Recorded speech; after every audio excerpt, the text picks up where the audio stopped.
to impress early on in the season, the College Football Playoff Committee. It has been electric all week in a town that's waiting for an upset like this. It's been 10 years since Bill Snyder has beaten a top 5 team.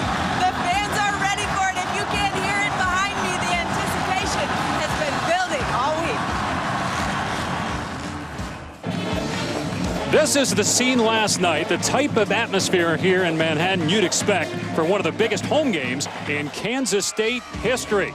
Earlier today, just as wild as K-State gets ready to host Auburn. At number 5, the Tigers, the highest-ranked non-conference team to visit Manhattan in 45 years. Plenty of Tiger fans here to watch the defending SEC champs, hoping for bigger things in 2014 after Gus Malzahn and company came within seconds of a national championship a year ago. This is nothing to us. We play games like this all the time, baby. We play games like this all the time. It's time to dominate tonight. Dominate on 3. 1, 2, 3. Dominate. Auburn with one of the top offenses in all of college football. And with more on that, we go down to the field and Jesse Palmer. Kansas State's defense is going to have their hands full trying to contain this Auburn offense. Firstly, they have to worry about all the eye candy, pulling offensive linemen, receivers in motions, running backs faking handoffs. If you don't play with great eye discipline, the ball gets run right by you or it gets thrown over your head. Most importantly, they got to worry about the speed. Quarterback Nick Marshall, running backs Cameron Artis-Payne, Curtis Grant. They've got wide receivers like Sammy Coates and Duke Williams, guys that can make you miss in space and take it to the house. Thirdly, they play at a very fast tempo. Aside from all that, stopping this Auburn offense should be a breeze. Yeah, Jesse, obviously we know Nick Marshall and that offense and those weapons are going to get theirs. So Jake Waters and company, they got to score points. You look at it, their offense with him, a little bit more dynamic. He can throw the ball down the field. He runs the football. The option will keep people off balance. This offense right here for Kansas State are going to have to go tick for tack with that Auburn offense. Can they do it for a full 60 minutes? And David, a potential record-breaking crowd tonight at Bill Snyder Family Stadium.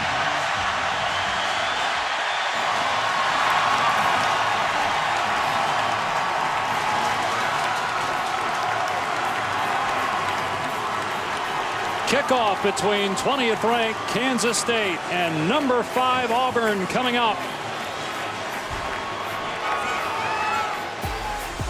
Now a look inside Nissan's Heisman House. They are energized and hungry for an upset of the 5th ranked Auburn Tigers. And a lot of Tiger fans making the trip to watch the defending SEC champs. One more non-conference game for Auburn after tonight, and then SEC play begins. Nick Marshall, a Heisman Trophy candidate, but was suspended in week 1 for the first half. And in week 2, looked good at times, but also struggled. Had a fumble in that game against San Jose State. Jake Waters single-handedly almost led Kansas State to a comeback win against Iowa State 2 weeks ago. They'll try to knock off Auburn tonight. This has been the Nissan pregame rush. And everybody, alongside Jesse Palmer, David Pollack, and Dave Pash in for Reese Davis. Lost his father, Reese. We're certainly playing for you. Well, guys, this is a game with playoff implications. I love saying that. The fact we can say that now in college football and in September, but it's a big one between Kansas State and Auburn. Tell me one thing that Kansas State has to do to pull the upset. Defensively, they have to win first down. They don't have a lot of depth. That could be deadly against Auburn's tempo. So if they win first down, they want to get off the field. You've got to put Auburn behind the chains. They got to do Kansas State football. What is that? That means make plays in special teams. Don't commit 10 penalties and win the turnover battle. That's what Bill Snyder's done forever here, and that's how they got to. That's their recipe to win. What this would do for the Big 12 if Kansas State could somehow pull the upset, if Auburn wins, and it just affirms what most people think, that the SEC is far and away still the best conference in college football.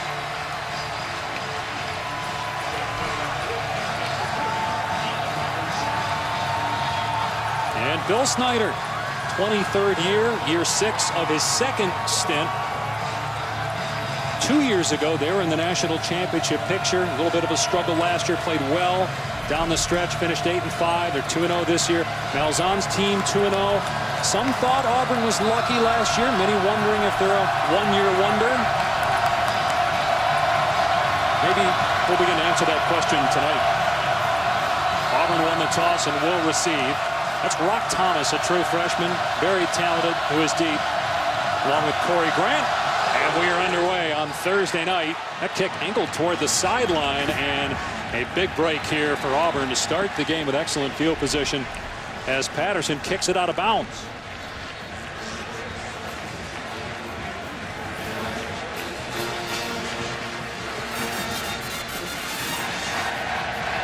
Now let's take a look at our impact players in this ball game tonight. Cameron Artis-Payne, a pair of 100 rushing yard games already. Sammy Coates is back. He's healthy. The guy on the other side's pretty good. Junior college transfer Duke Williams. Keep an eye on Ryan Mueller. Second team All-American last year. 11 and a half sacks rather. Be interesting to watch him against this Auburn offense tonight. Nick Marshall. A couple of rushing touchdowns already this season. And he'll throw it on first down. And the pass is caught at midfield. 14th catch for Duke Williams this year. And Nick Marshall, we've seen him last year come on the scene, and his legs have been the difference in making this offense go to the next level. If he continues to evolve in the passing game, this is an offense that can't be stopped. Let's see how he does early, airing it out, too. And here's Marshall on the keeper. And he dives for about 3 or 4 yards.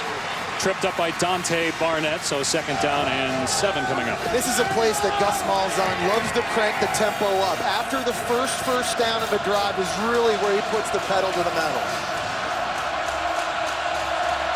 Both teams had last weekend off. Auburn beat San Jose State 2 weeks ago. Kansas State, as we mentioned, that win at Iowa State. It's a low pass by Marshall, incomplete, intended for Quan Bray. So it's third down and long. Consistent accuracy is something we're going to be looking for from Nick Marshall. He's a good enough thrower to make those types of throws. If this offense is going to be as balanced as it can be, he needs to come up with that. Now a huge third down for this Kansas State defense to get off the field early. And this is where Kansas State wants Auburn, forcing Marshall to throw the football here in third and long. To the sideline, broken up. Intended for Coates. Denzel McDaniel got a hand in there. It's fourth down. Sammy Coates missed the San Jose State game with the leg injury. 2 weeks later, hasn't been playing a lot of football here, just running a curl route. And that's a better job by the cornerback, Denzel McDaniel, out-competing Coates, knocking that away. Huge win for Kansas State's D.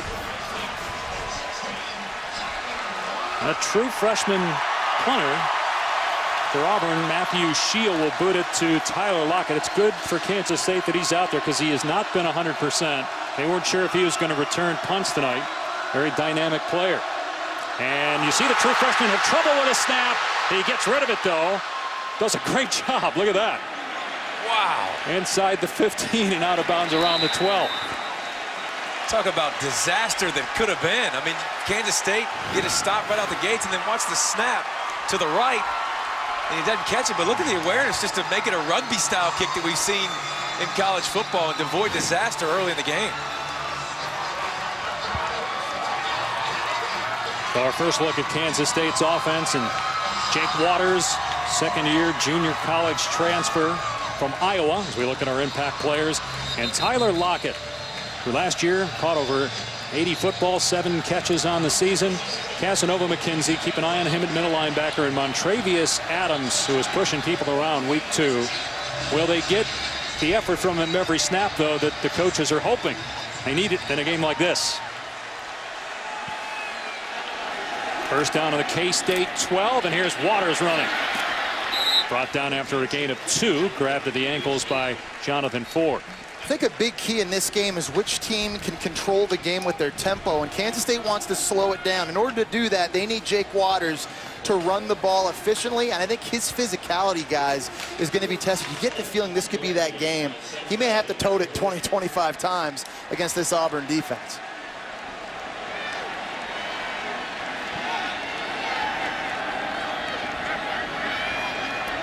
So a gain of 2 on first down. Waters audible-ing, play clock at 5. And Waters in trouble. Gets rid of it. Incomplete. A little bit behind Curry Sexton. There was pressure from Jonathan Ford.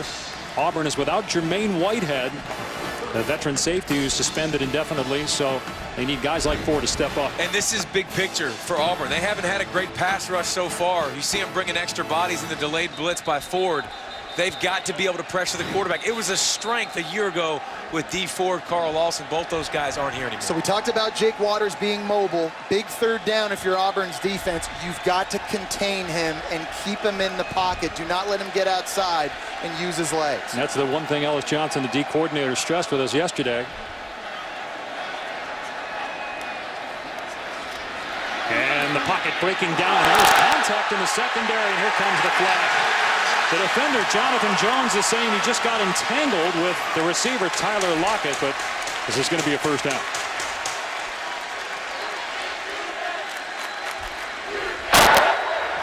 Pass interference. Defense. Number 3. Ball will be placed at the spot of the foul. First down. Going back and taking a look at this, Jake Waters wants to go to Tyler Lockett. At the bottom, you're going to see his shoes going to come off as their feet get entangled up right there. It's a good call. I think they tripped, but the grab up top, if he didn't grab him, obviously, it wouldn't have been pass interference, but because he grabbed him up top, it was pass interference. And a fumble on first down. Waters trying to dive on it, and he did not come up with it, so it's still free. Auburn appears to have it. Still no signal yet by the referee. Waters had the first chance to jump on it, squirted away from him, and it is Auburn ball. Wow. So you get a near disaster on the punt. You skip. It's Auburn, one of the best in the country in the football, right on the edge of your red zone. Robinson Threezy was the man that recovered the fumble for Auburn.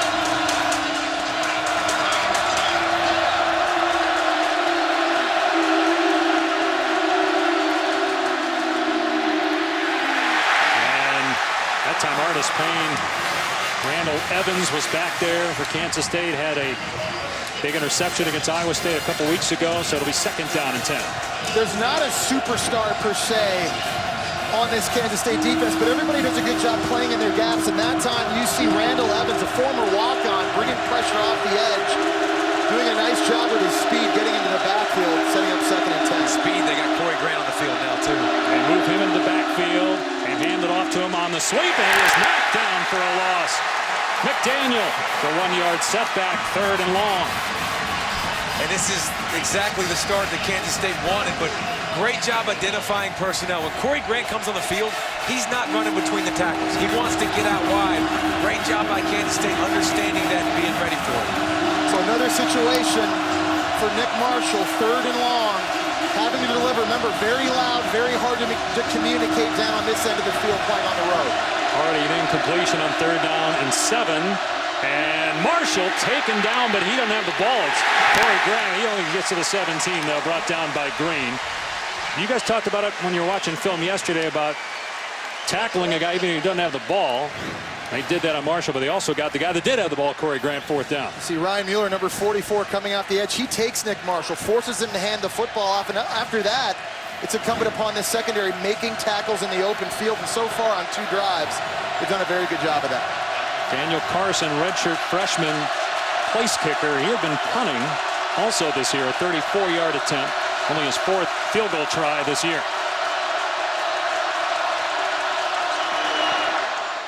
And it is good. And the Tigers get 3 points off the Kansas State fumble. Could have been worse, though. The Wildcats hold after the turnover in the red zone.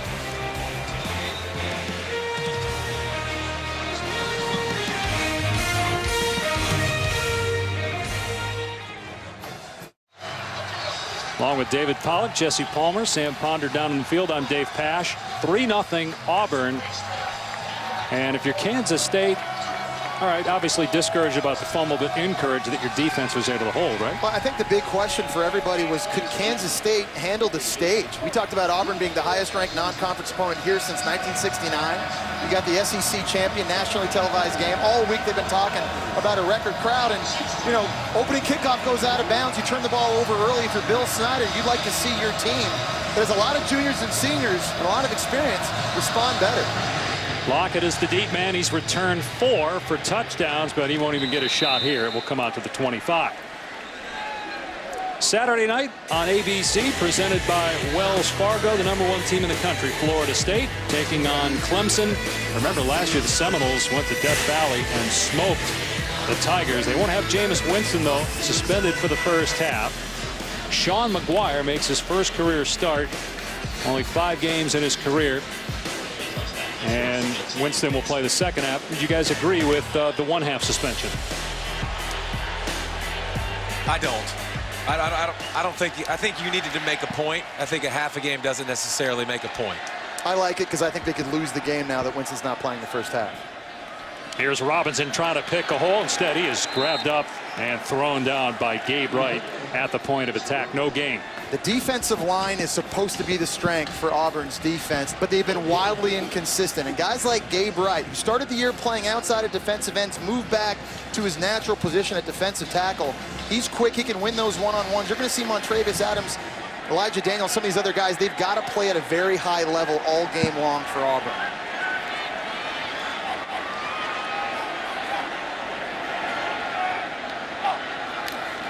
And right to the air, and Lockett in the grab. First down, out to the 38. It's a 13-yard gain where the middle linebacker Casanova McKenzie, the leading tackler, makes the stop. And that's a great job recognizing man coverage by Waters. And watch the pick route at the bottom of the screen. You can't see it right there, but they do a great job. Sexton does a good job, number 14, of getting his body in the way of the defenders, and Lockett comes underneath clean because of it. They do a great job designing plays. Had a hamstring injury a couple weeks ago. Did not play the entire game against Iowa State, but good to go tonight.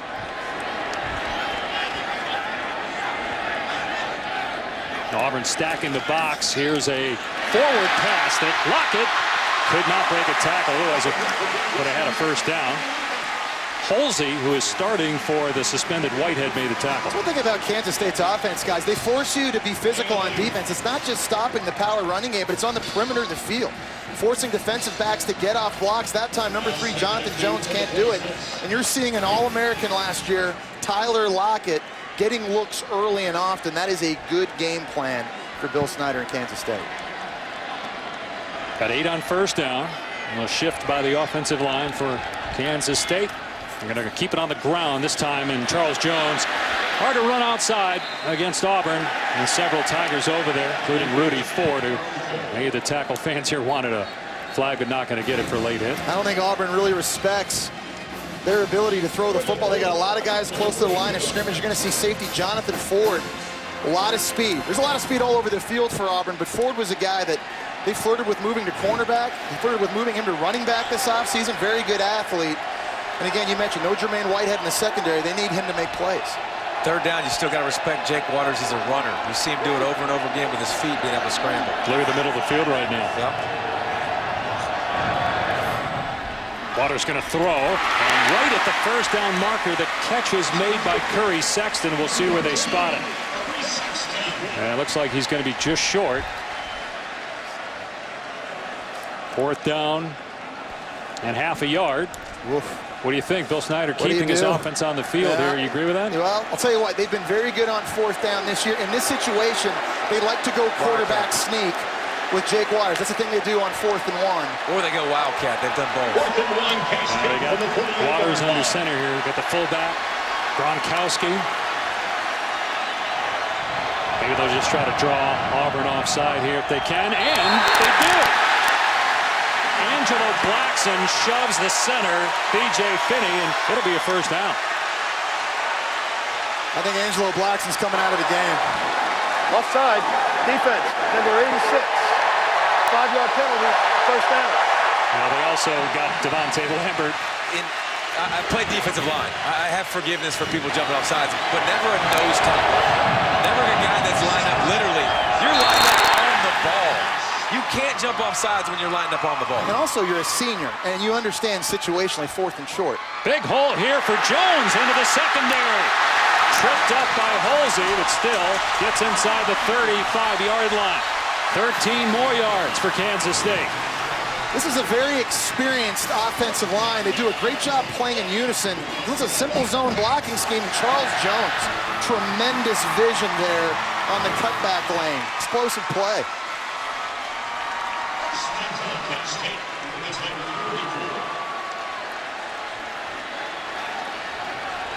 So far, Waters 3 of 4 passing.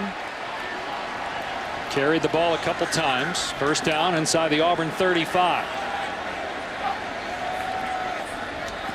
And Lockett could not hang on to the ball. It's a forward pass, so it's incomplete. Trying to set up that wide receiver screen. You can tell how much Tyler Lockett means to this offense. And again, guys, early this year, a bit of a hamstring issue. Wasn't 100% week in, week out, but he's one of the best wide receivers in the Big 12. And he's really their biggest weapon anywhere on the perimeter of the field. Really the biggest weapon on special teams and offense. Can't afford to put balls on the ground. This is big. Dad Kevin was a great player here. Has all the receiving records at Kansas State. Tyler likely to break those before he's done. And Waters, he gets walloped at the line of scrimmage. He lost a yard. Devontae Lambert on the stop. It'll bring up 3rd and long, guys. And if you're just watching Kansas State, you're kind of confused. Like, wait, why didn't he run in there? Quarterbacks do a great job of being patient and waiting for holes to open. Show me the hole. Great job by Auburn's defensive line. Making some penetration and not giving them anywhere to run. Okay, so here's again another big 3rd down. Jake Waters has been very good, very accurate on these 3rd downs so far. These DBs for Auburn, you got to win. Keep the ball in front of you. 3rd and 11. Wonder if they get a good chunk here, but don't get the first down, or they go for it again on 4th down.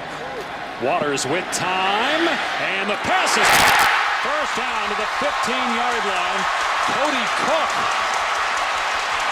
former quarterback, now playing wideout. They get 20 yards on 3rd and 11. The quarterback's accuracy goes way up when he's got time to throw. Firstly, take a look at this pocket Jake Waters has to throw from. No white jerseys in front of him.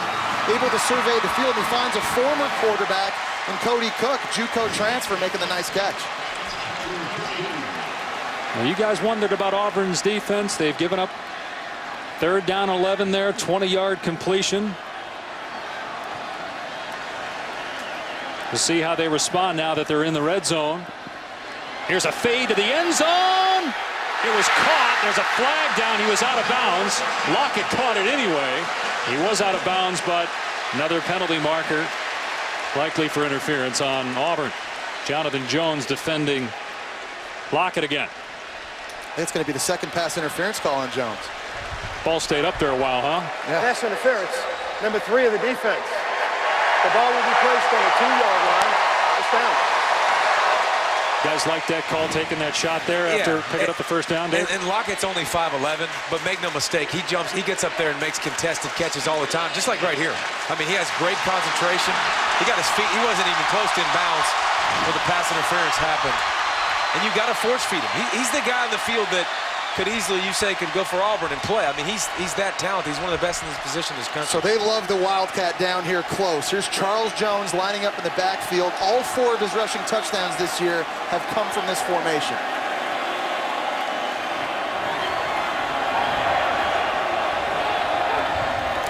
Jones picks a hole and lunges to the 1-yard line. So 2nd down and goal coming up. See if they stick with that formation here. It's tough sledding. And one thing you can say, Auburn has been inconsistent up front, but they got some big bodies at these defensive linemen. They can plug these gaps. That's got to be the main priority. Jake Waters coming back in at quarterback now, but again, the quarterback run, the power run, you got to be careful of. Play 11 of the drive. Got Jones behind him here.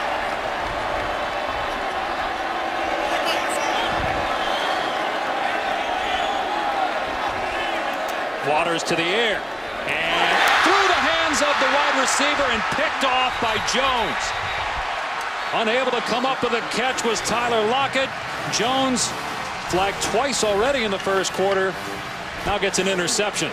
Kansas State shooting themselves in the foot. You saw the fumble earlier on a zone read play, giving Auburn the ball back in the red zone. This is a perfect throw from Jake Waters, going back to their best football player on offense, Tyler Lockett.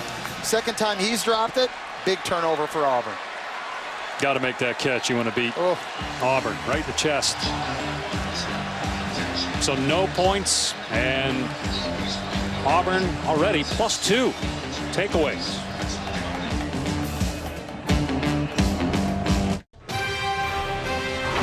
ESPN Thursday Night Football is brought to you by Nissan, premier partner of the Heisman Trophy. Now the Wildcat marching band, cheerleaders, and mascot paid a visit last night to the Power Cat Sports Bar. Special thanks to John Lindsay and the whole crew there for the night before one of the biggest games in Kansas State history, certainly at home. And with the fans outside the stadium, we could have a record tonight for a Kansas State home game. Seats about 52,000. Here's Grant off the edge and pushed out right at the first down marker at the 30-yard line. You got to have tremendous eye discipline as a defense, and it's hard to do that when you've got a quick huddle. They get lined up quickly. You got linemen going one way, faking handoffs. Then you got Corey Grant, who this coaching staff is clocked at sub 4.2. Handheld. Pretty bad. Already 2 turnovers by Kansas State here in the opening quarter after just one the first 2 weeks. Grant did get the first down, so a fresh set here for the Tigers. Grant this time wrapped up in the backfield, taken down by DeCorey Johnson. A negative play there. And it's amazing. You watch Kansas State defense on tape, and we've talked about it. There's not a lot of guys you're going to point to individually, but look at that. Guys getting off blocks, trying to make plays. Even with 5, 6 guys in the box, they're always where they're supposed to be, and they're very sound, which is a good test for this Auburn offense. They've always been that way. Yep. Bill Snyder. Marshall pulls it back to throw, looking deep on 2nd and long, going for Coates. Just past his outstretched arms, incomplete. And in the big picture, guys, what I like is Kansas State more often than not defensively has 1 first down. You see here, setting up 2nd and long, so they take a shot deep down the field to another burner, and that ball just off the outstretched hands of Sammy Coates. But now 3rd and long, and this is why Kansas State has gotten Auburn off the field. Auburn only had 7 offensive plays before this drive. You don't got to worry about tempo and getting gassed. You can win first down. A timeout. Marshall has missed on his last 3 pass attempts. We'll see what he does on 3rd and 11 when we come back to Manhattan.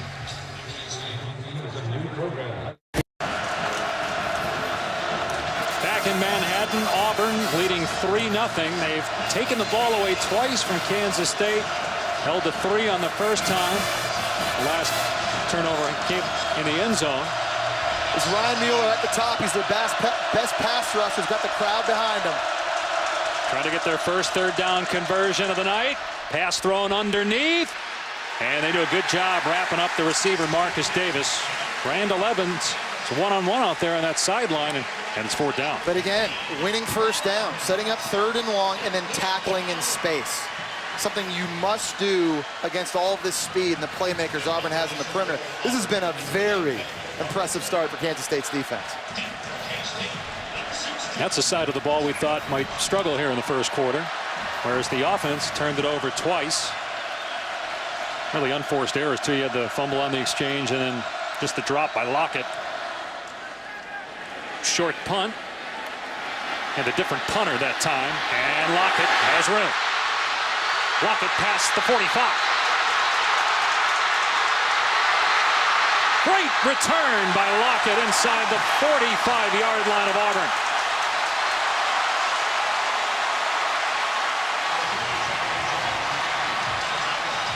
And if Kansas State's going to pull this upset, they need production out of Lockett and in the special teams. You see the great blocks, and watch the cuts.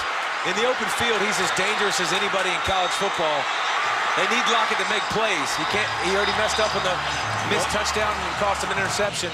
Trying to make up for it. Jake Waters retaking the field. Let's get an update on his situation from Sam. Yeah, he said he knew it was going to be a physical game. It started early for him. He's been bleeding from his chin or mouth area. They got it fixed a little bit, guys, but if you saw the look on his teammates' faces, it did not look good. He had his chin strap completely full of blood. We'll see if that plays a role here. Got to hand it off here on 1st down, and no running room for DeMarcus Robinson. And look at him push the pile to the 40-yard line for a 3-yard pickup. But I think the best defense for Kansas State in this game can be their offense. And guys, if they can stay on the field and go 8, 10, 12 play drives and come away with points and keep Nick Marshall and the rest of those guys on the sidelines, that's a pretty good deal. Now, that sounds great in theory, and you've got to execute at such a high level, and you can't have penalties, and you can't have turnovers and mistakes, which they've had. But this offense so far has done a good job. You know, these last 2 series here, finding yardage.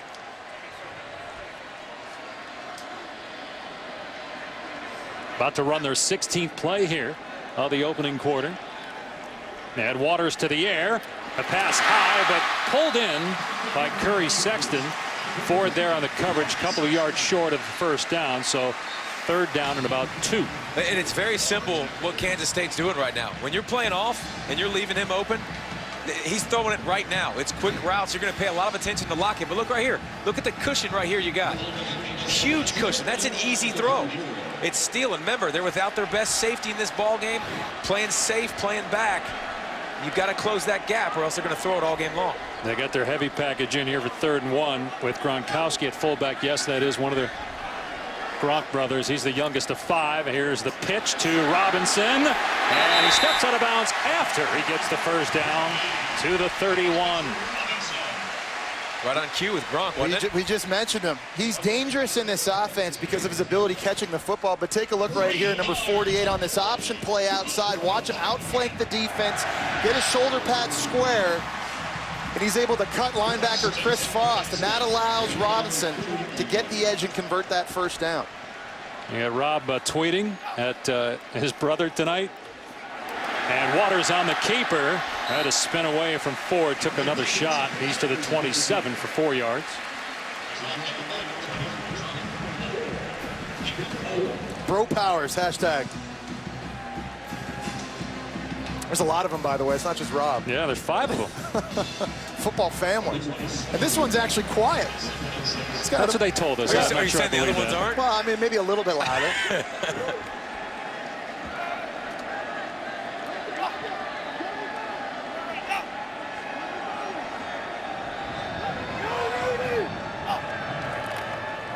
Waters trying to find a running lane. Able to get inside the 25 for 3 yards. Tackled by Chris Frost. It's 3rd down.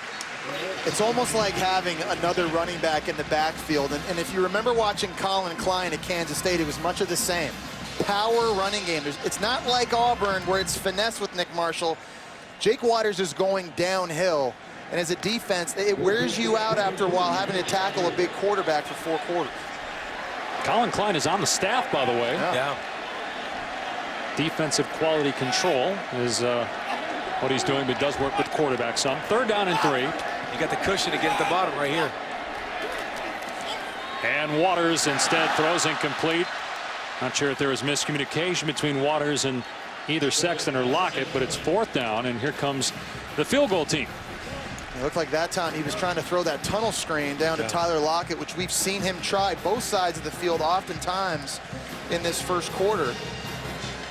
Auburn very aggressive on defense, trying to take that away. Now setting up a kick for Cantelli. There's some wind down on the field. 41 yards, you're right. There is a lot of wind, and it's kind of swirling in this game. And he misses it wide to the left, and you saw the wind. I think it was going to miss anyway, but it blew it even further left. So another missed opportunity for Kansas State inside the Auburn 25. But you know what? First of all, look at the missed kick. It looks like the wind had something to do with it. But yeah, you're right, Dave. It was close, but it's still a win. I know it sounds negative, but they held their defense off the field for a little bit. They moved the ball. They ate the time of possession. They got 6 defensive linemen they rotate. Yeah. They have to stay fresh. So you still ate some clock and got some production, but you wanted points. Yeah, but you kind of think it's only a matter of time, though, for Auburn to break a big play. No doubt. Can't keep giving these guys possession without coming away with points.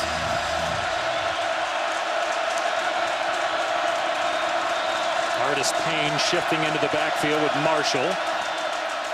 And here's Hardest Payne straight ahead of the 28, the 4-yard pickup. And that might be the final play of the opening quarter. And we've seen a lot of pass so far. Is this when they want to start showing some physicality? This is Gus Malzahn, guys. They're going again. Good point. Should have known better. And they get a big hole here. Hardest Payne getting the first down to the 35. Clock will stop to move the chains. But, look at another one in. Hold on. Look at it. Go. Snap it. Play clock hit 0. That's it. I don't know. Palmer with the play clock hitting 0. Is that familiar from last Saturday? Florida, Kentucky. Ooh. Well, Auburn had scored an offensive touchdown in 31 of its last 32 quarters prior to tonight. They do lead, though, 3-0, thanks to Kansas State turnover in the red zone. ESPN is your home of the new college football playoff. We've seen a lot of uncustomary mistakes early by the Auburn offense. They wanted to throw the ball earlier. Here's a missed throw and a hitch by Nick Marshall. They tried to deep post to Sammy Coates, barely overthrown. Not that much easier when they tried to run it, Dave. No, and trying to run it up the gut, see what they can get with Artis Payne, Corey Grant. Haven't had success, really, but now I think you feel like it's time. They're going to run the ball more and more now and get back to what they do. Only 49 yards of total offense in the first quarter. Artis Payne grabbed by Mueller after a gain of about 3. So that's 3 straight run plays. Let's see if they get on a run here. He's just handing it off. And it's going to challenge Kansas State. We've talked how they play very well together as a unit. Seeing the zone read for Bill Snyder and Kansas State, not uncommon, guys. They see it all the time in the Big 12. They see it from their own offensive practice. Not quite like this, though, with all the speed that Auburn has. And a Heisman candidate, perhaps, at quarterback. He completes it that time, so they do go back to the air. And Duke Williams at 6'2", 216, able to break a tackle and get near the first down.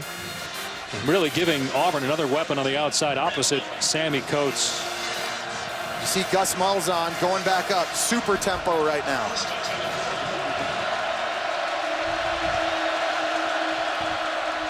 Marshall off the edge, able to break a shoelace tackle attempt out of bounds at midfield. It's a 5-yard pickup.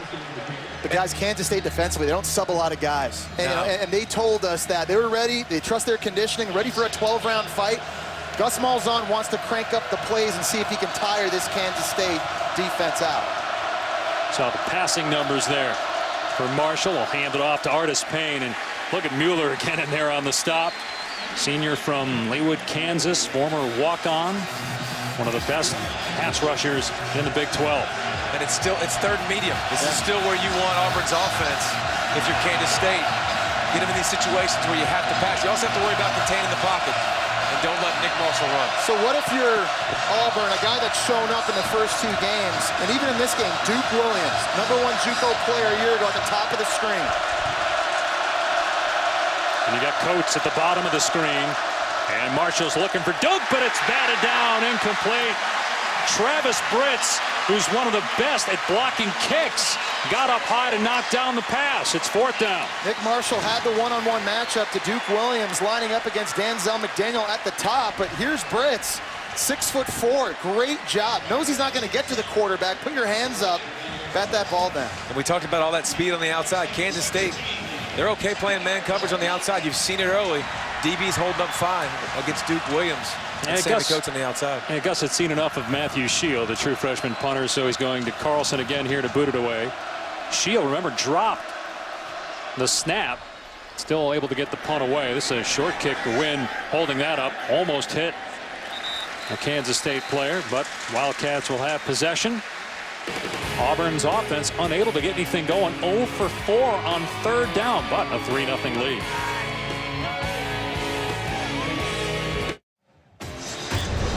And it's 3-0 Auburn, but Kansas State could be up 10-0. It's been missed opportunities. They backed up in their own end. Fumble that nobody even touched. It was a miscommunication. Going in to score, their best player, Tyler Lockett, misses it, causes an interception, and they give up 3 more points on a field goal. This could easily be a 10-3 game. Their defense is playing their A game. It's a 13-point swing because they spotted Auburn their field goal opportunity after the fumble in their own end. Kansas State back on offense after Auburn failed on 3rd down. They've had an average of 3rd and 8, and they're 0 for 4. Waters going to work. And he gets hit hard at the 18-yard line by Devontae Lambert. So a loss on the play. Let's go to the studio and check in with Scott. Dave, your Dr. Pepper Conference update with all eyes on Tallahassee. Game day gets it started under the lights. It'll be Clemson and Florida State. How about this? Sean McGuire, the backup quarterback for Florida State. The Tallahassee Democrat says his folks gave away their tickets. Didn't think their son was going to play. Wonder if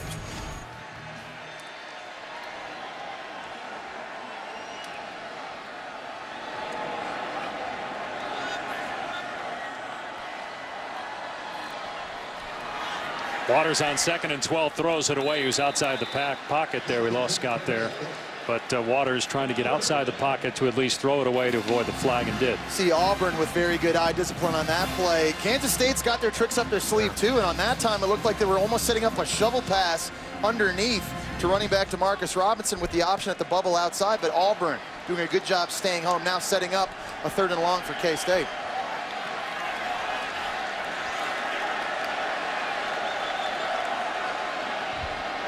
Man-to-man coverage. Somebody has to win on the perimeter for Jake Waters. 4-man rush, and Waters airing it out, and incomplete. Going for Lockett again. The wind have a factor there with that pass? I don't know. I mean, I think the thing I took away from that was how close safety Derek Moncrief was to Tyler Lockett. Again, we talked about no Jermaine Whitehead in this game. A lot of less experience in the back end, but smart knowing where their most dangerous weapon is, getting help. And they had 4 receivers on the other side, and they still had a safety over the top on Lockett, clearly trying to get 2 guys involved in him.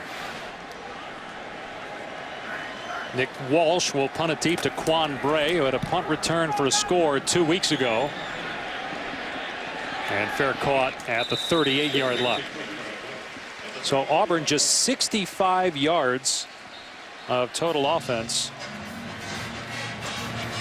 And you guys talked on the last possession that they really seemed to turn it up even more with their tempo and offense. Yeah, they did, but they also didn't put string together first downs like we're accustomed to seeing Auburn. And it's not the first down, I know, speeds them up, but the 2nd and 3rd is what wears you down and defensively exposes some of that Kansas State depth. Right now, they're not stringing first downs together. And I think they got to keep running the football because they're always one play away. With the speed they have, they can take the top off like that. So you stick with it, run the football, trust your speed and your playmakers to hit a home run. 11 of their 18 plays have been on the ground. And Marshall to the air. That's tipped at the line. And it's intercepted. Kansas State ball. The last 2 pass attempts by Marshall tipped at the line of scrimmage. This one picked off by DeCorey Johnson. It may have been Britz again who got a hand on it. Well, they had Duke Williams open on a skinny post, but look right here, Britz again. Just having that feel at the line of scrimmage. He's been Nick Marshall's worst enemy and worst nightmare in this game. And DeCorey Johnson, we saw him make a big tackle in the first quarter. Look at him go up. I don't want to say high point it.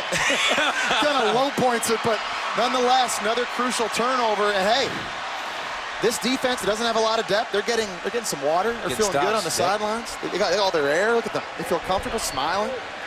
We're not used to seeing them. Britz with 4 block kicks last year. So you know he can get up, and he's got 2 deflections, although I don't know if that was really him or Marshall. Just threw it too low, hit him right in the So if face you're Kansas State now, guys, sudden change, you got to make them pay. All right, you've given them turnovers too early. Little option pitch, and Jones in trouble.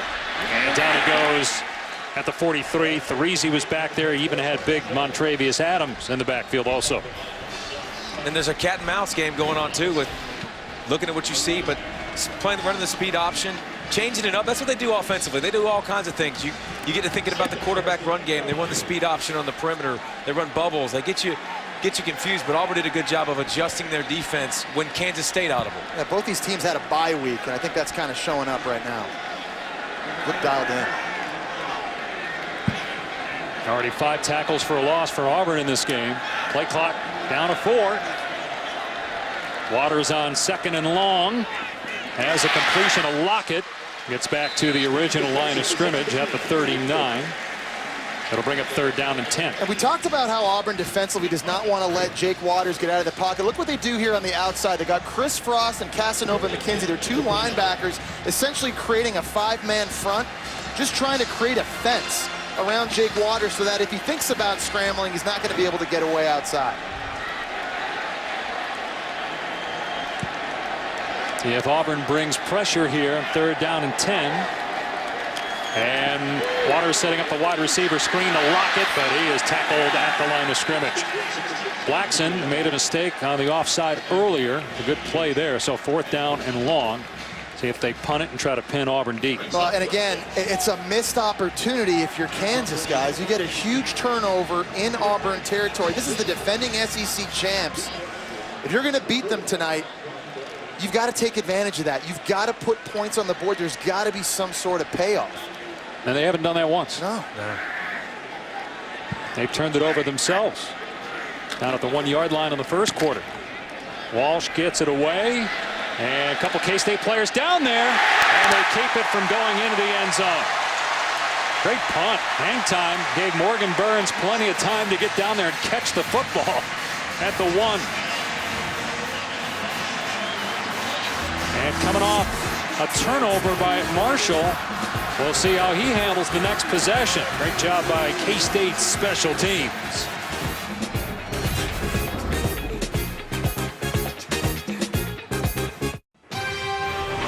ESPN Thursday Night Football is brought to you by Best Western. Stay with people who care. Well, Coach Snyder's presence is everywhere here in Manhattan. Name on the stadium, even has his own burger. He should be, right? He built this program, took it from nothing and turned it into a competitor in the Big 12. And they got a work being done in their complex here at Bill Snyder Family Stadium. They'll break ground on a project immediately after their final home game against Kansas and should be completed fall of 2015. So Marshall lined up in the end zone just through a pick on the last play for Auburn, but Kansas State could not turn it into points.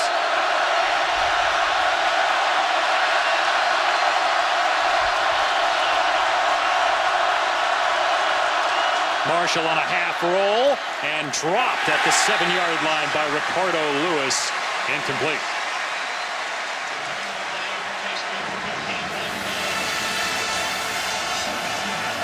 You guys surprised they're coming out throwing, or are you trying to instill confidence in Marshall? Well, you know, I like the play call outside with a wide receiver with access, trying to move Marshall away from all the pressure. I think here you got to run the ball downhill to Cameron Artis-Payne.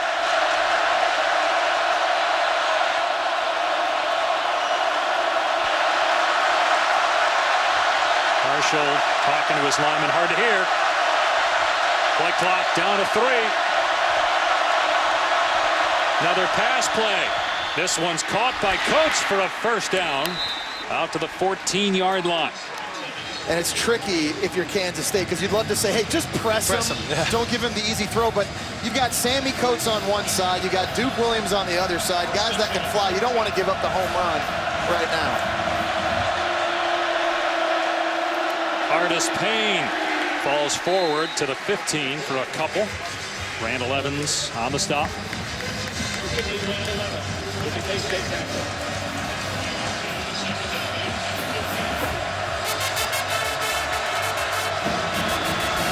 79 yards of total offense for Auburn.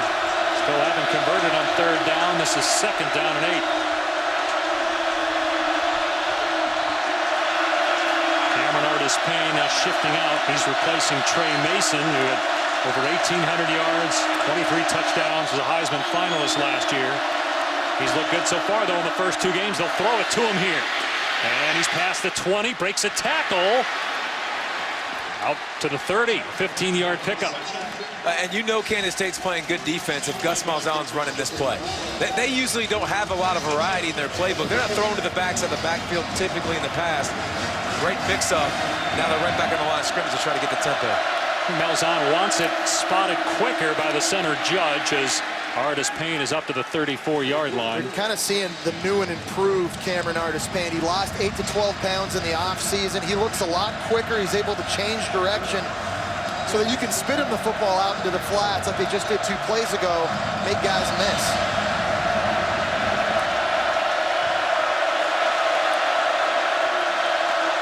Marshall looking to the sideline for the check. 2nd down and 6.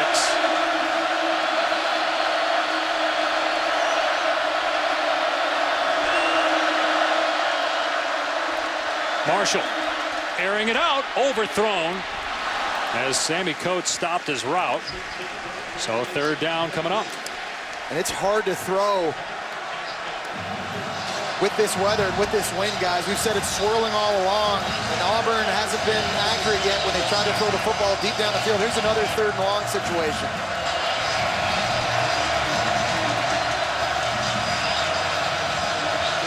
Auburn looking for its first 3rd down conversion. Midway through the 2nd quarter, 3-0 Tigers lead. After a field goal following a turnover by Kansas State at its own 20. Another pass play. And Marshall going deep again. Dropped. Duke Williams might have scored had he caught it.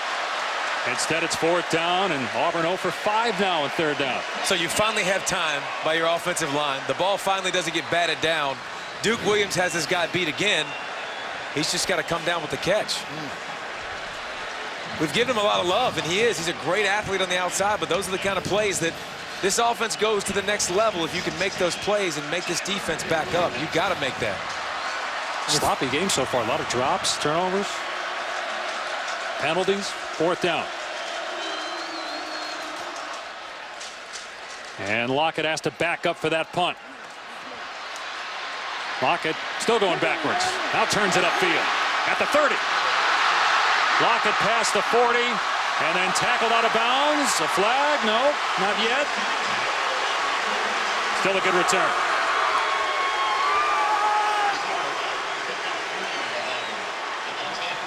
Kansas State with good starting field position after a 26-yard return. Trying to take down the Tigers. They trail 3-7.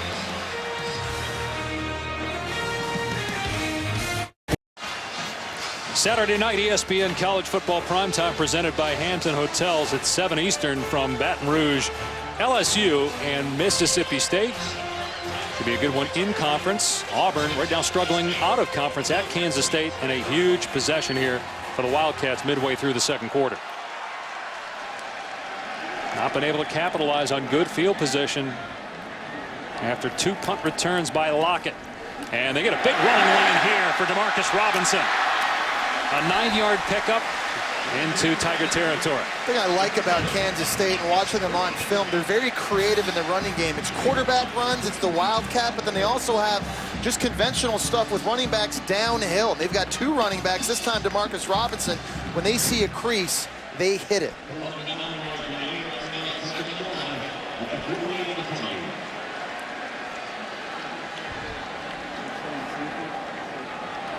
They bring Gronkowski into the backfield here for 2nd and short. And Waters rolling out. Going to throw it deep. And Trujillo able to make the catch for a 1st down at the 24. It's a 24-yard pass play. And here you talk about right here, same thing. They split Gronkowski out wide. Bring him back in the backfield. Look, he gets in a 3-point stance right here. Of course, everybody's thinking run game, come downhill.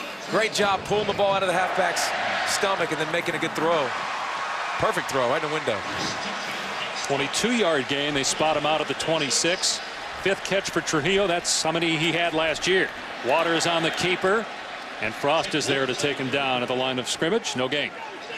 And there's another difference, too, is you see the zone read all the time, and it's reading the defensive end, That time they left the defensive tackle unblocked. You know, they do a good job of making guys defend things that they're not used to. Just like that, it's a hard look. Great variation of this offense. Pretty good variation on the drive, just no touchdown or field goal. There's got to be a payoff here. Got a fumble, INT, couple punts. Can they get points here? Man-to-man coverage outside for Jake Waters here. Look, he's audibling, little cat and mouse. Auburn audibles on defense.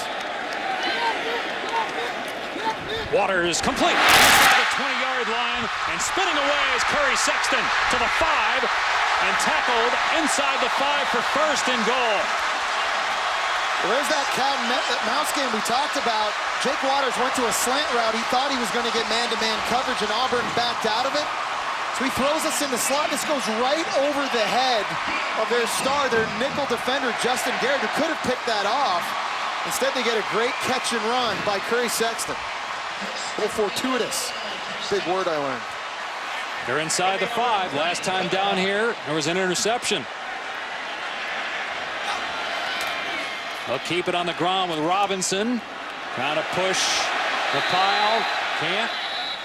A minimal gain, if any, on that play. Second down, Elijah Daniel there first for Auburn. You can say all you want about Auburn's defense the last couple years, but they've always been good in critical down and distances. They were great on third down last year, led the SEC, second best defense in the country in the red zone. It's these situations Auburn's defense under Ellis Johnson as coordinator have always come up big.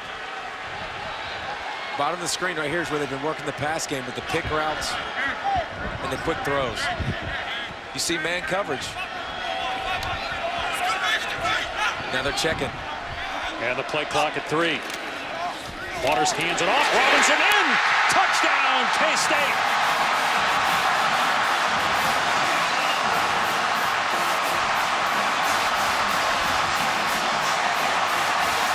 Finally, the Wildcats capitalize on good field position and have the lead for the first time. Take a look at the left guard right here, number 77, Boston Stuyvesant is going to work up and then chip into the linebacker level, which opens a huge crease for Demarcus Robinson to run through. Well executed in the run game. David, you were saying earlier down there you thought they should run the football as that point after just squeaks through. They did. They kept to the ground game, and they had the 7-3 lead. And a great job. Cat and mouse. You see the line of scrimmage. Kansas State fired up. A couple miscues, but they're not going anywhere.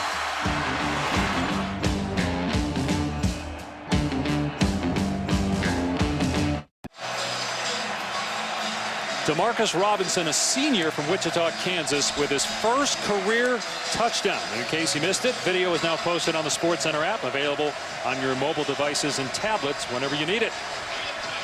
Well, after many opportunities, Kansas State that time able to capitalize on good field position following the punt return by Tyler Lockett, and they laid it 7-3.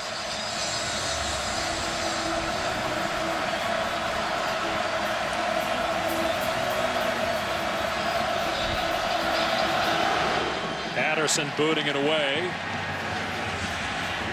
and it will come out to the 25.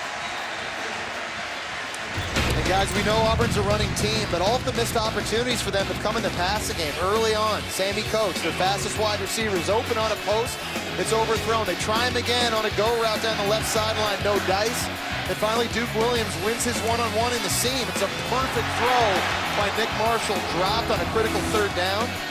And who would have thought, you take a look at this drive recap of what's going on in this game, who would have thought they'd have 3 points? And guys, that right there is misleading because they were given the ball deep down in Kansas State territory after the Jake Waters fumble. Marshall in trouble, able to get away from Willis and run out of bounds. A gain of a couple that time. Jordan Willis, again, the first man there, and chased out by Travis Green. And we put together a nice package of all those miscues for Auburn. You could do the same thing for Kansas State. I mean, they've missed opportunities, and we showed it earlier in the game. I mean, talking about a drop touchdown pass that leads to an INT. You're talking about a missed field goal. Kansas State has met Auburn's physical challenge so far. Marshall just 5 of 13 passing. That time it's caught by Williams, and he gets the first down to the 36-yard line. And guys, I got to be honest, because I'm thinking about what Kansas State's doing. They're stopping the run with 6 guys in the box. I mean, they're not loading the box and playing bump and run press coverage on the outside. This is what they've always done in Big 12 play against these high-octane offenses. They spread themselves out. It's these guys right here up front on the defensive line that are winning their one-on-ones. They deserve the credit.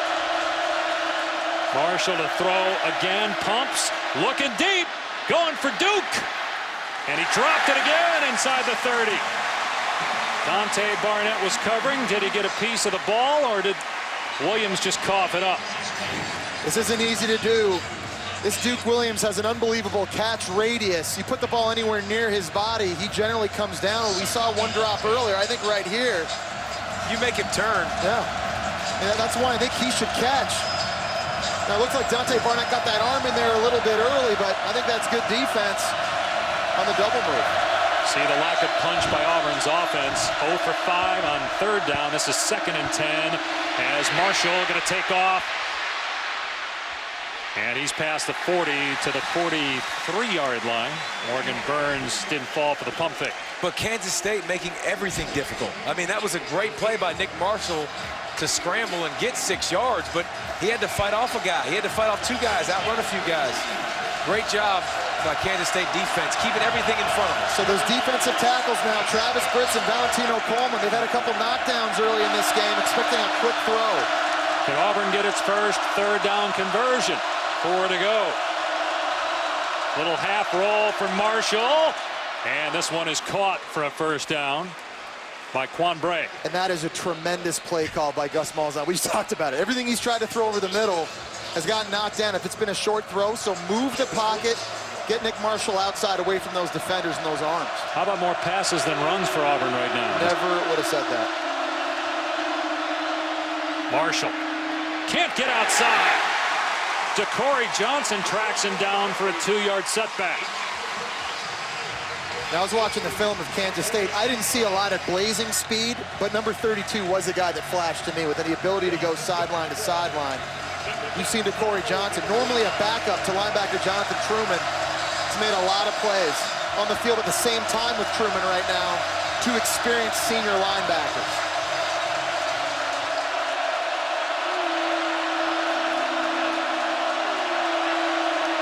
They got Fultz in the backfield. He's playing that position that Jay Prosch played so well last year for Auburn, leading them to an SEC title in the national championship game.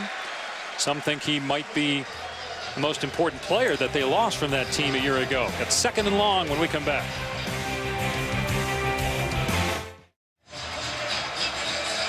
Back in Manhattan, where Kansas State leads Auburn 7-3. Celebrating its 10th year sponsoring the Good Hands Field Goal Nets, Allstate makes contributions to participating universities' general scholarship funds for each field goal and extra point kick. Since 2005, Allstate has contributed more than $3.4 million in scholarship funds. Jesse Palmer, David Pollock, Sam Ponder down in the field. I'm Dave Pasch. Late first half, Auburn trailing on the road. 2nd and 12 from the 45, a design quarterback run for Marshall. And he's to midfield for a 5-yard pickup. It will be 3rd and long, though.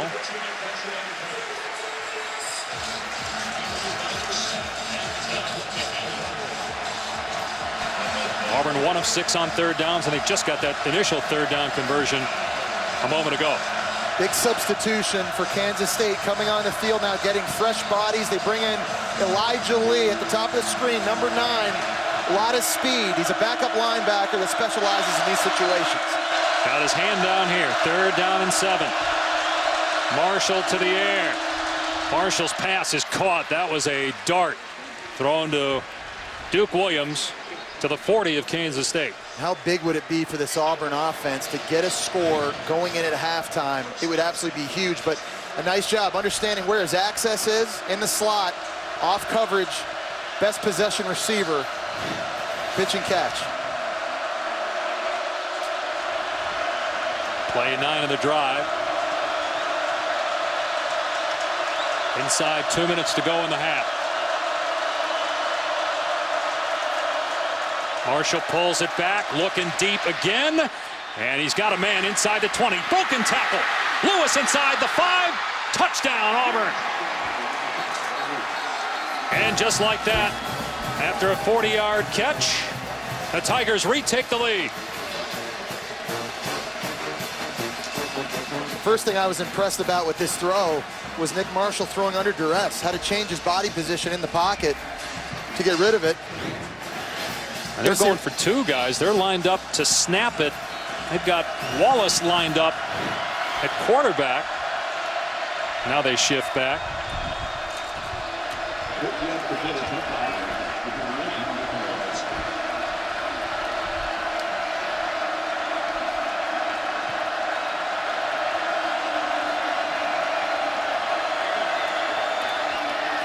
Snap a little high, but point after makes it 10-7. Second touchdown pass of the year for Nick Marshall. Second touchdown catch for Ricardo Lewis. And Marshall's had some struggles, and they've had some drops, but finally they get on the same page on that last possession, and Nick Marshall's like, nice. But again, there's pressure in his face. You see pressure is going to come off the edge. He's trying to work this smash route here to the corner in the slot. But you're going to see Nick Marshall here in the slot. Yeah. You got a safety matched up on Lewis, and watch him slip right there in the end when Barnett's trying to break on that out. He slips, and then Lewis in the open field makes some guys miss. So a costly slip, but a great throw by Nick Marshall under duress. Yeah, he did a nice job sliding to the left, getting his feet squared and shoulders squared to make that throw. It was a nice job, too, by Ricardo Lewis plucking that out of the air. Nick Marshall likes it. It was two very good throws consecutively on that play. You know, we talked about that, right? Consistent accuracy, something you want to see more out of Nick Marshall. This offense could be so much more balanced in the passing game with the weapons they have on the perimeter of the field. And there's that big score they needed to kind of retake some momentum here at the end of the first half. Marshall very good on that drive, throwing the ball. 4 of 5, 62 yards, and the touchdown. And his receivers made catches for him. That helps. That makes a big difference. No batted balls. A short kick here will bounce to the 25. And across the 30, out past the 35. So they're going to have very good field position again as Charles Jones brings it back to about the 37. Here's Scott in the studio. Dave, coming up on the Jaguar halftime report, Mark May, Brian Greasy standing by. Plenty to break down from a very entertaining football game here. And the fellas will be making their picks, one of which is certain to rile up an SEC fan base. And there's nothing quite as entertaining as a riled up SEC fan base. Back to you in Manhattan. I'm guessing that's Greasy stirring it up in the studio. Personal experience? Yep. Although history says that it could be Mayday as well. Yeah. Again, good field position for Kansas State at its 36-yard line. Waters to the air, stepping up. He's going to air it out and nearly intercepted. The safety coming over. Nick Ruffin, a true freshman, getting some work, and he almost picked it off. Incomplete. Yeah, Jake Waters has to be careful here. You know, these quarterbacks, it's been tough with this wind throwing the football deep down the field. Nice job by Trevon Reed going step with step for Tyler Lockett. True freshman playing center field. Almost able to get his hands on that. That could have been bad news if Auburn gets the ball right back after scoring a touchdown with a tired defense. Get lucky. A shovel pass to Charles Jones, who's loose in the secondary and into Auburn territory.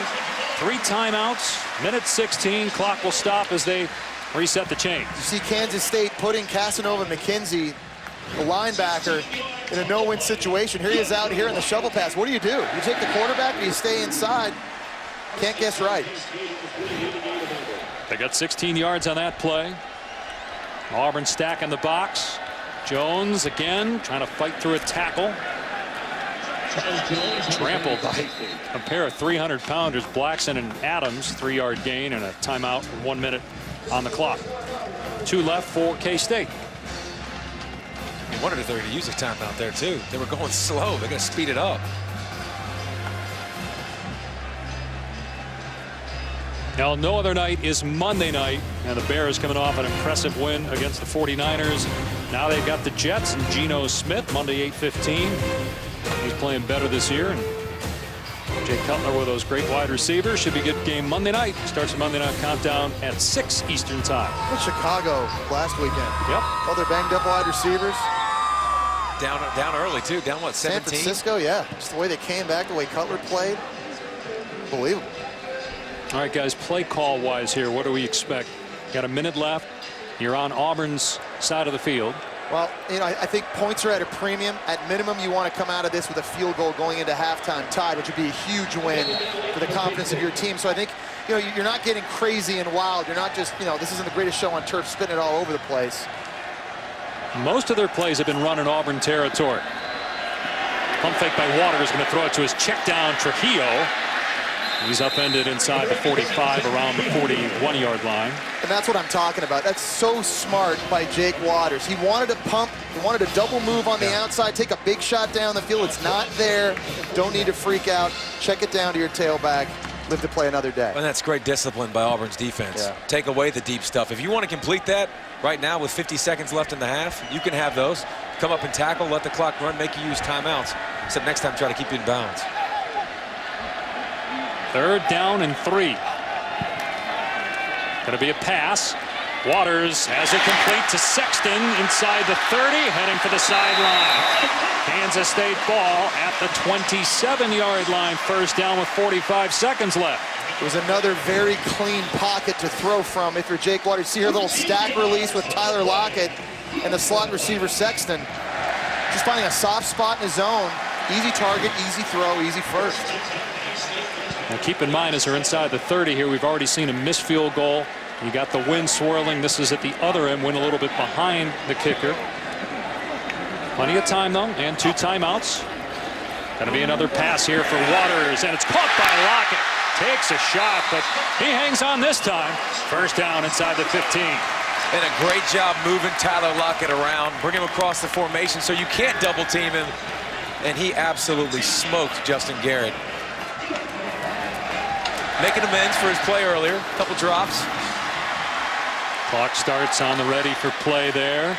They're going to run it, and nothing for Robinson. We'll see if they call a timeout here. They will. That'll leave them with 1. Ben Bradley on the stop. 22 seconds left. Inside the 15-yard line.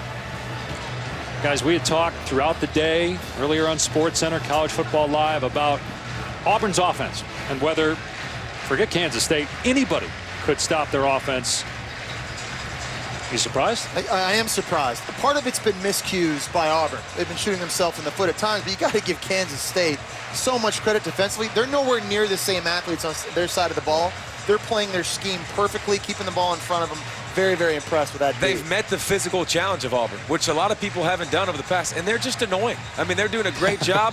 Whether it be 5, 6 men in the box, they're disturbing Auburn enough. They're slowing Auburn's tempo down. They like to just line up, go as fast as they can. They're making them check into the right plays and really messed up the rhythm and timing of this Auburn offense. 1 timeout remaining. 22 seconds on the clock. Kansas State down 3. So if you're Auburn defensively, find Tyler Lockett. He's at the top of the screen, one-on-one. And Waters will throw pressure off the edge. Waters hangs in the pocket. Fumbled the ball. It's still loose. Kansas State, I think, got it back at the 25. They're going to have to use their final timeout. Chris Frost forced the fumble on Waters. It's still Kansas State ball, but now you're talking about a 42 or 43-yard field goal with that swirling wind. They do have time to run one more play if they want. 11 seconds left. Yeah, he wanted to go, Jake Waters wanted to go to Tyler Lockett at the top of the screen. You're going to see to the right side, he's running a curl route, and he was coming back to throw that. He pump fakes, tucks it back in. There's Chris Frost making the hit. I'm not even sure, really, if 26, Justin Garrett might not have poked that out as well himself, but very, very lucky bounce for Kansas State to jump back on that football. That's a great effort right there. But number 20, DeMarcus Robinson leaping for it, getting that ball back. Guys, Kansas State did not call timeout, so they ran the clock after they announced possession of Kansas State, and the coaches started jumping up and down to call timeout and get it in. So 4 seconds left. So they're going to review this to see whether the hand was going forward for Jake Waters, and it was a forward pass, or whether it was a fumble. The ruling in the field was a fumble. It's bringing Rogers Redding here. Like the old tuck rule there. Yeah. Rogers. Yeah, right. Looks like he fakes the throw, and then he tucks it in, and then the ball comes out. So that's not the arm starting force. He tucks it back in, and then it comes out. So it's a fumble. So it's a fumble, right. Yeah. That was a call on the field as well. Yeah, that was a call on the field. But Jake Waters has to throw that football. Give your receiver a chance down the field, or throw it out of the back of the end zone. Because now you put yourself in, your kicker's already missed one. Now you back him up. The rolling on the field has been confirmed. 3rd down. Look at the old NFL tuck rule there at Tom Brady for a moment. Except for he tucked it and cradled it all the way in. We talked about it again, guys. This is no gimme. With the wind and how it's swirling around, it's strong. Of course, we've seen Cantelli already missed one earlier. Yeah, that was a 41-yarder that he missed, and this will be a little bit longer. Yeah, about a 42-yard attempt. His career long is 44, Jack Cantelli. Now to tie the game here. No timeouts.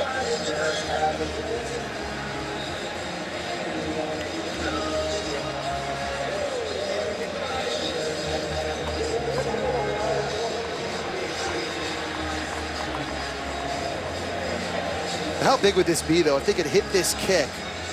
The momentum they could take in with them at halftime. This is a game not a lot of people gave them even a shot of winning. A lot of people thought Auburn would be way out ahead by now. Playing at home in front of this crowd A lot of eyeballs watching around the country. It'd be huge. Can't tell you their junior could convert on this field goal. That wind is whipping down there. They get it down, and he missed it wide to the right this time. And that'll end the half with Auburn on top, 10-7. But 2 missed field goals by Jake Cantelli. Hard to tell, was it a bad snap there by Drew Scott? Let's see. Oh, yeah. Good job by the holder to just get that down. Yeah, and it looks like a good hold, too. It was almost a perfect hold. He just pushed that to the right. Sam Ponder now with Gus Malzahn. Coach, you told me this was going to be a good road test for you. What's your assessment of how they've handled it so far? Yeah, it's a dogfight. I mean, the team's playing hard. We're playing hard. We made some mistakes, but give those guys credit. We're probably fortunate to be up 10-7 right now. In your estimation, what's the reason for the slow start offensively? Well, a lot has to do with they're getting after us, you know, and they're making us throw the football. We need to do a better job of that in the second half if that's how they continue to play us. Are you happy with the tempo right now? We got to get first downs. I mean, I'm never happy unless we're getting first downs. We're not getting bare minimum right now. Makes sense. Thanks, Coach.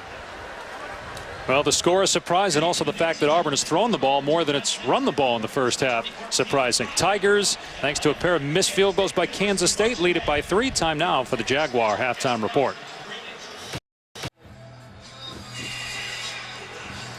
Nick Marshall and Auburn leading 10-7 over Kansas State.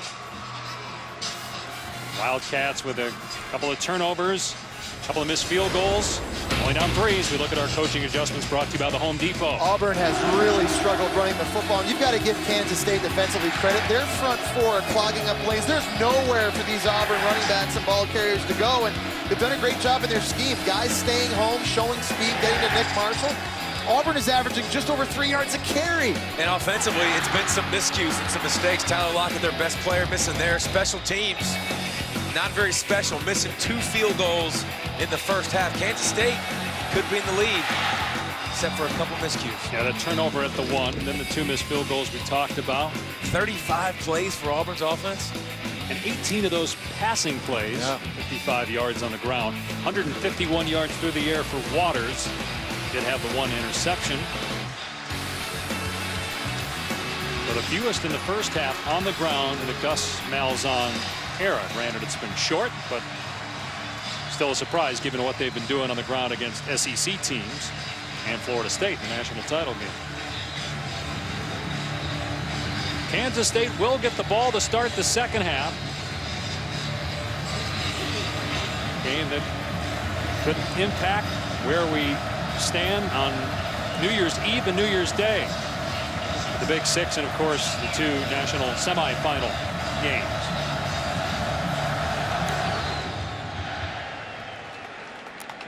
And with the help of the win, that kickoff sails through the end zone. Let's bring in Sam Ponder.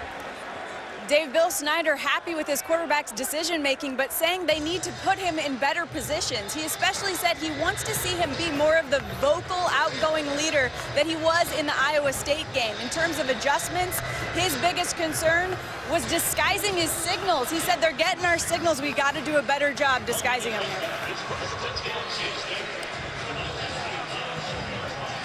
You saw Sam's hair moving around down on the field before the game. Pollock, you noticed Palmer's didn't move at all. Way too much product. It's been like that for 10 years, boys. I'm jealous. Robinson off the left side, able to spin out of the tackle and get to the 32-yard line for 7 yards, brought down by Adams. Yeah, we talked about the issues Auburn's had on offense in the first half and the issues Kansas State's had. Auburn's defense has been lights out so far in this game, and they've been very inconsistent early this year. Bottom line is there's 7 points on the board for Kansas State. An offense that's averaged 44 points a game through the first 2 weeks. Very, very balanced. This Auburn D needs to keep playing well here in the second half. Again, Jermaine Whitehead, their starting safety, he's suspended indefinitely as Waters goes deep into double coverage.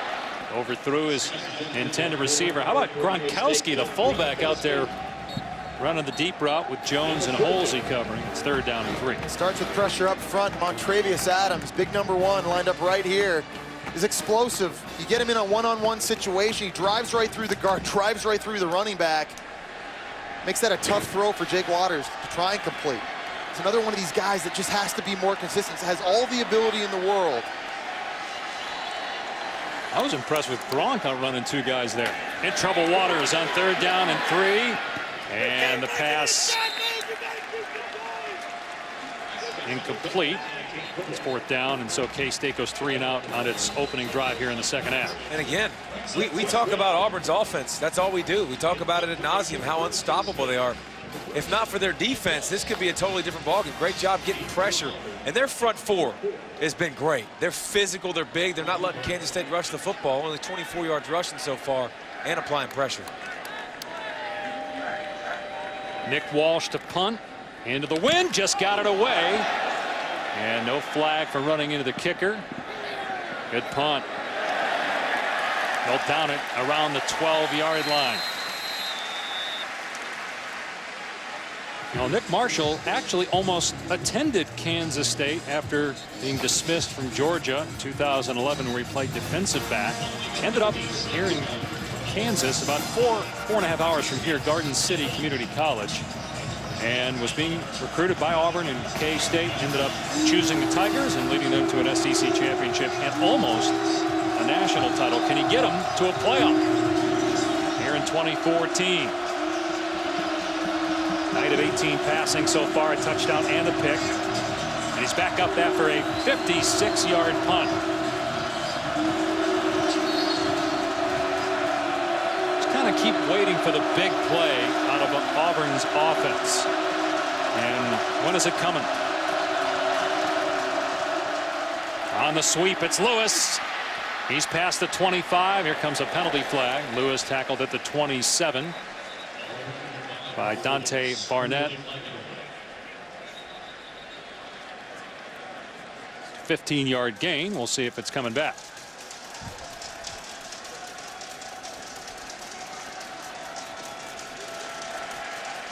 And it is. Big 12 officiating crew. Rick Lumiere is our referee. The defense. Half the distance to the goal from the spot of the foul. Replay first down. Did he say defense? Yeah, he did. He meant offense. I think he might have meant, I thought it might have been Duke Williams on the perimeter outside, number 1 in the slot, trying to get a block for Corey Grant. I think that's what he meant to say, was holding offense. Take a look right here. Number 1, Duke Williams, just in the slot, kind of gets some jersey on the outside. Right there, he kind of tugs with the safety Travis Green. I think that really should have been the call. So unnecessary, too. If that guy's driving you backwards, just let him drive you backwards. You can't make a play. Here's Artis Payne straight ahead. Give him a little bit more breathing room as he reaches the 14-yard line. 7-yard gain. Here comes 3rd down. So the key for Auburn in the second half, this offensive line has to take the game over. Second down, excuse me. Up front, they've got to be more physical and start giving Cameron Artis Payne, Corey Grant, Nick Marshall somewhere to run the football, because they've been getting beaten so far up front in the first half.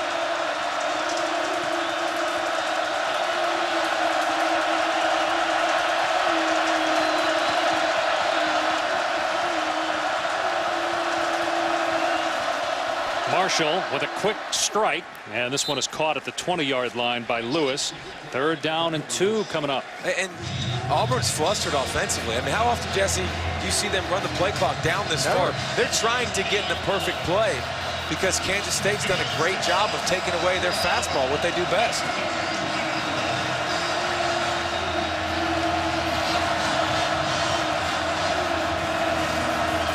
Auburn missed on its first 5 3rd down attempts.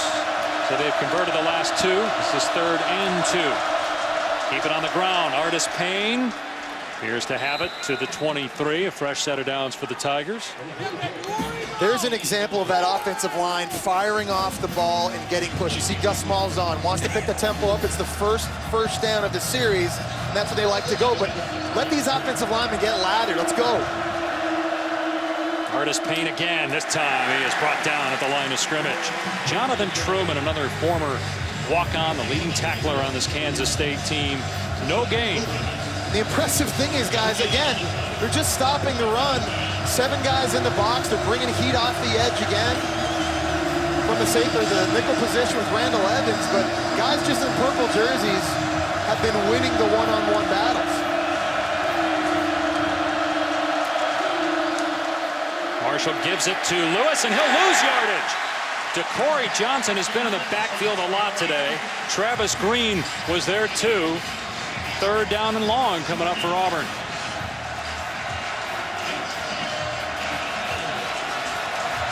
Obviously a difficult road test for the Tigers. Once they get into SEC play, they got LSU on October 4th. They have South Carolina A&M at home. They go to Georgia, to the Mississippi schools, and at Alabama in the Iron Bowl. 3rd down and 12. The play clock at 4. Marshall has not communicated yet to his O-lineman. Has to burn a timeout with a play clock down to 1.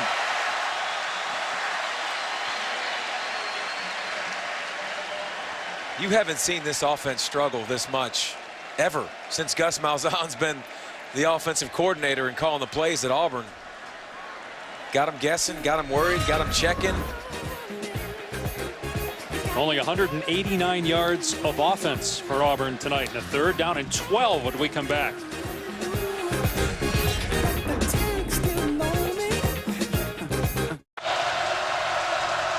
Kansas State trying to get its defense off the field and come up with a stop here on 3rd down and 12. Auburn back at its 21. Low snap. Marshall. And a float it down the sideline. Incomplete. Trying to hit Sammy Coates. And the defender, Morgan Burns, injured himself. He's down at the 25 as Coates beat him again. Pass thrown on the line. 4th down.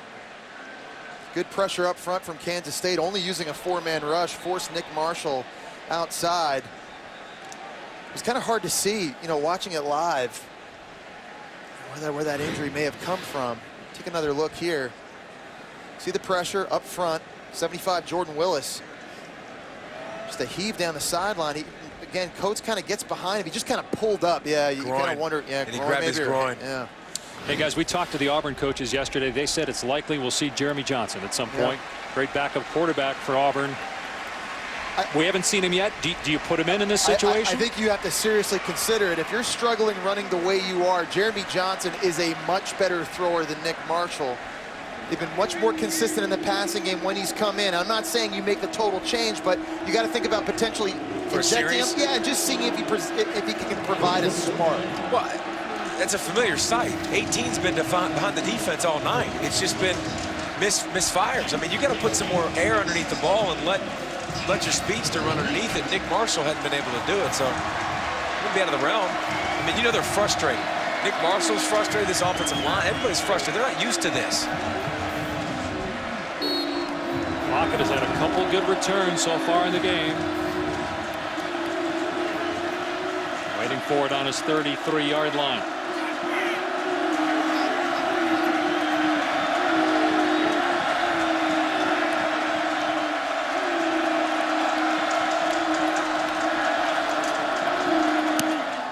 And Carlson sends a line drive right into the wheelhouse of Lockett.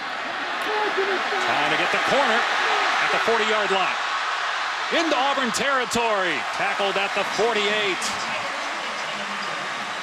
So far, Kansas State, other than the 2 missed field goals, doing a pretty good. Auburn leading by 3. We thought we might see a high-scoring game.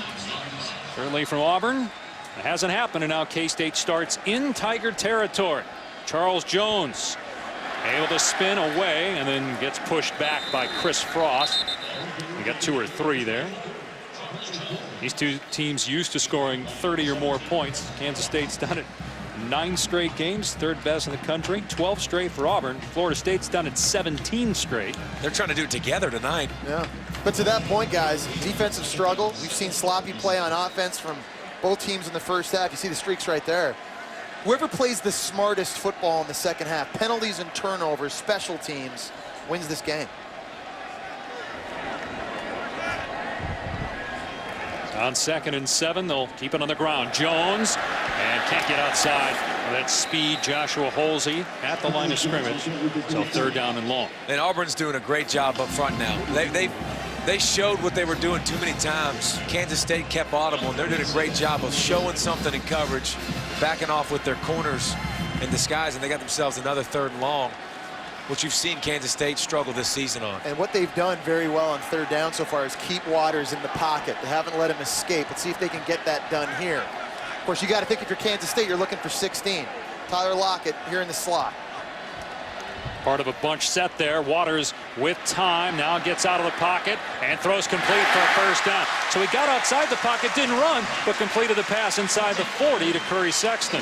One of the few times tonight that we've seen Waters be able to get outside. And again, here's a guy that's had a lot more success this year running the football, but nice job keeping his composure and keeping his eyes downfield. And another dart. We've seen him throw 2 beautiful balls tonight, moving to his right. How about Sexton? 5 catches, 58 yards. Giving Waters another weapon outside of Lockett here in this game. Auburn stacks the box on first down. It just kind of looks like QB run, doesn't it? Oh. That's a pass. Slinging it out into the flat to Deontay Burton near the 30-yard line. That's Sexton out there blocking that time. Gain of about 6.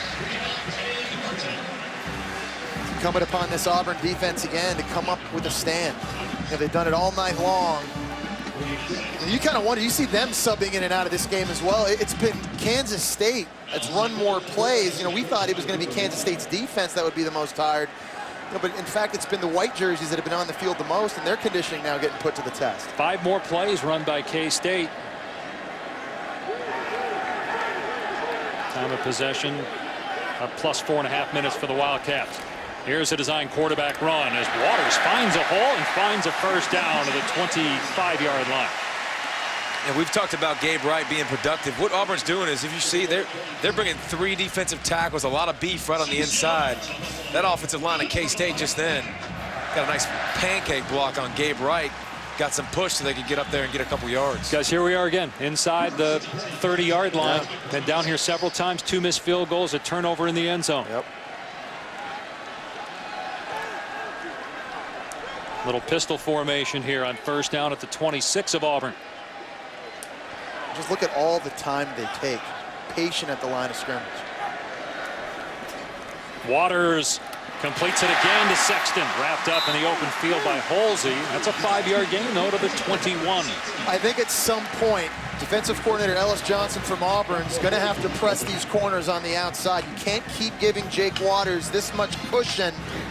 You see again in the slot, look at all that cushion. And Jake Waters is going to take that every single time. You're going to have to challenge. There's not a lot of experience in the back end for Auburn, but you can't keep letting Jake Waters pick you apart with these easy throws. Make him earn them. And McKenzie lining up on the edge. We'll see if they bring him. Waters throwing the other way out on the flat. And a good tackle in the open field on Jones. That's true freshman Nick Ruffin.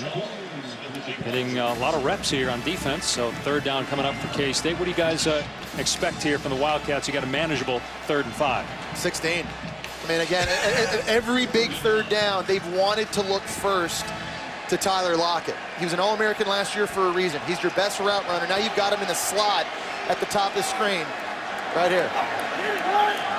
Got a couple interference calls on the defense throwing his way in the first half. Comes in motion now on 3rd down and 5. Waters in trouble. Eludes pressure. And sideline pass pulled in for a first down by Burton. First down inside the Auburn 15. Very impressed watching Deontay Burton on this drive. He's from here in Manhattan, Kansas.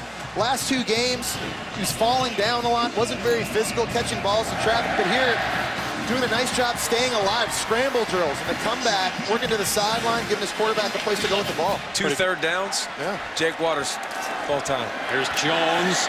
It's inside the 10 to the 8. Back to your point, Dave. That's a pretty good play by Waters throwing on the run. First, to get away from Frost first, and then make the throw. Yeah, and you got to when you got defensive ends, you got to rush the passer. You got to stay outside. You got to do a good job of bottling them up and not being able to do that. But they've picked up their tempo a little bit now too. They're liking what they got. Kansas State. Wildcat. Yeah, Charles Jones and Gronkowski to his left. They haven't thrown out of this yet, so you know Auburn's playing run. 2nd down and 7. Jones down to about the 5-yard line. Gain of 3. Ford there on the tackle. Another 3rd down coming up. Kansas, 34. yeah, Kansas State showing you they can be physical too. Running the ball. Look at Gronkowski here at fullback, one-on-one with Casanova McKenzie. Smash mouth football. There's some collisions going on in this game. So here you go, big third down again. And we've seen Jake Waters get outside the pocket. So number one, you got to keep him in if you're Auburn defensively. Again, that's got to be rule number one. Have to get to the 1 for a first down. Or of course, Pater, they can get 5. Play clock inside 5. Waters fade to the end zone, almost caught but incomplete. Wow, Sexton had to adjust his body and still almost pulled it in. How much confidence do you have in the kicker right now? They're going to bring Cantelli out, though, for 4th down. Yeah, you got to be careful with this throw. He was almost trying to back shoulder this to Sexton. That allowed the corner, Jonathan Jones, a chance to come off the underneath route. He almost got involved in on the play. I was throwing those to David Pollock on the field yesterday here, by the way. I think we went 3 for 3 in the red zone. I don't know if he had that kind of body adjustment. No, trust me, he does. And he can palm it with one hand. So Cantelli trying to tie it at 10. He has missed twice. This is a 22-yard attempt. And he missed it again. Wow. That one just looked like a bad kick. He had a bad snap on the one at the end of the half. But how many more mistakes can you make and beat the team as talented at Auburn? We'll find out.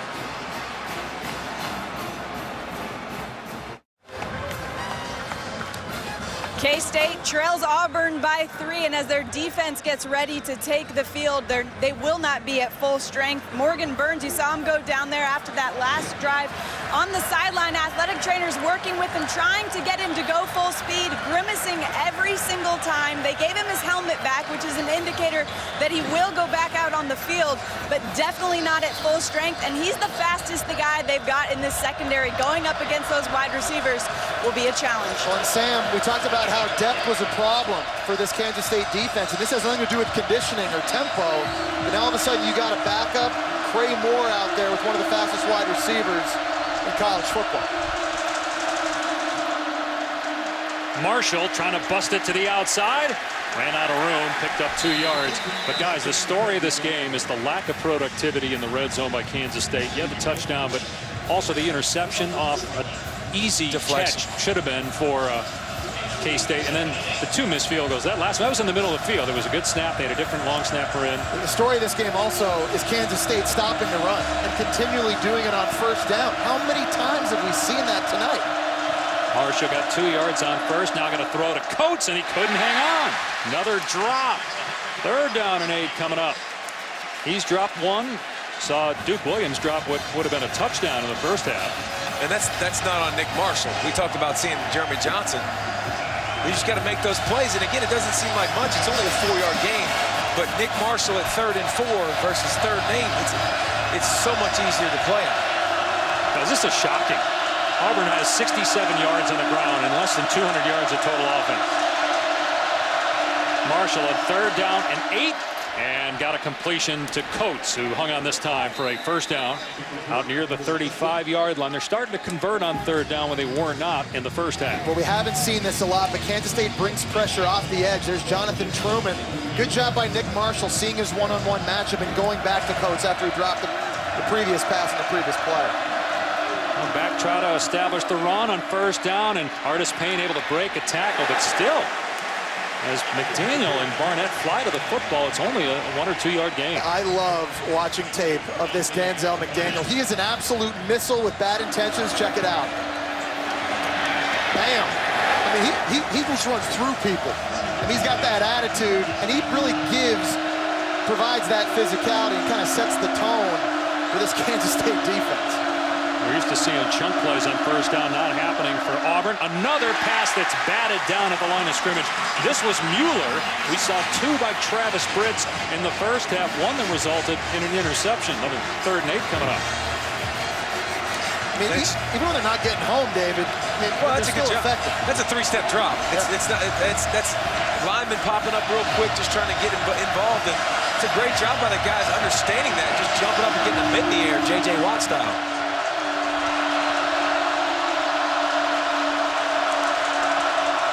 Marshall fakes the end around, eludes a sack, and dumps it off. Open on that far sideline was Ricardo Lewis. Little trickery. They pick up 3rd down and long again. Get to the 45-yard line. And this is a great job by Nick Marshall. First of all, you see the trickeration. You see fake handoff, fake reverse. But how about Nick Marshall stepping up and taking the check down? Something he didn't do well a year ago, understanding the sticks, throwing it out in front of him, letting his receiver make a play. So consecutive pickups on 3rd down and 8 inside 3 to go here in the 3rd. Auburn leading by 3 after that missed 22-yard field goal by Kansas State. Look at the play clock. It's already down to 5. It's a 2. Marshall finds a running lane and gets outside. Look out! Inside the 40 and steps out at the 38-yard line. A 17-yard run by Nick Marshall. Nick Marshall, to me, is what makes this spread offense unique. It's his speed and his ability to get outside. You haven't had a lot of clean looks so far in this game, but once he does, you see just how fast he is and how dangerous he is. Best drive in a while for Auburn. A couple of 3rd down and long conversions, and that was one of their longest plays in scrimmage. In fact, that was their longest run of the game right there. 8th play of the drive. Artis Payne straight ahead. And he's inside the 35, picked up 6 yards on the carry. This is more like what we're used to seeing from Auburn. Now all of a sudden you see Gus Malzahn wants to pick the tempo back up. David had mentioned it was been slow these last couple of drives. 2nd and 4. Artis Payne trying to cut it back. Inside the 30-yard line, comes up short of the 1st down. Truman on the tackle. You just keep it on the ground here for Auburn. You know, they are, and I think Gus Malzahn likes to do as well is he likes to run the same plays consecutively over and over. And that was just kind of a counter designed run all the way. Having success with it, but again, the tempo not what we're used to seeing from Auburn, giving Kansas State a chance to line out. Artis Payne got the 1st down as he pushed the pile to the 27-yard line. And this is interesting, and I think we're going to learn as the season goes on too. Artis Payne's replacing a great player. Trey Mason was in the Heisman ceremony last year. I mean, he was unstoppable. One of those guys that got better as the game went on and had the ability to make you miss. You see Artis Payne, it's downhill quick, not as much wiggle. So who's this guy? Who's the guy that can make plays late in the game for him at the running back spot? And also lost the guy that blocked for Trey Mason too, Jake Prosch, and their left tackle Greg Robinson. Fresh set of downs for Auburn. Artis Payne, and slipped a little bit on the cutback attempt. Gain of 2. We've seen Kansas State win a lot tonight at the line of scrimmage, and they do it again here and force a field goal try. 12th play of the drive coming up. And that's important. This is the first time you've seen a 12-play drive out of Auburn's offense. We talked about the tempo and the wear-down effect. If you're not putting drives together, you don't have it. Now you're starting to get it. A lot of runs. Do you feel like a play action over the top now that you're starting to see all the bodies right here near the line of scrimmage? Here comes an end around. Corey Graham is actually lined up in the backfield and gets positive yardage. He paid for it, though, as Truman smacked him. Oh, McDaniel had a shot to take him down for a loss. This number 7, McDaniel, a cornerback for Kansas State. I mean, he's all over the running game. You're going to see him come from the left side of the screen, taking a handoff, trying to get one of the fastest players in college football outside. Now, McDaniel doesn't make the play, doesn't make the tackle, but he does make the play. It allows Kansas State to rally their football. Normally, we might see Auburn snap it, but they want to talk about it here in between quarters on what kind of play they want to run for 3rd down and 7. 10-7 is the score. Auburn on top as we go to the 4th quarter in Manhattan.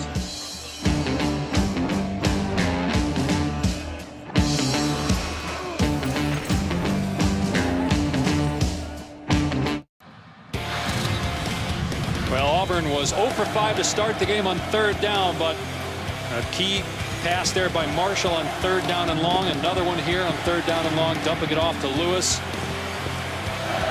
And now they have a 3rd and 7 at the 24-yard line of Kansas State as we start the 4th. Well, they were the best team in the country on 3rd down coming into the game. That's because a lot of their 3rd downs were 3rd and short. Yeah. I mean, tonight they've been behind the sticks thanks to this Kansas State defense making it so much more difficult.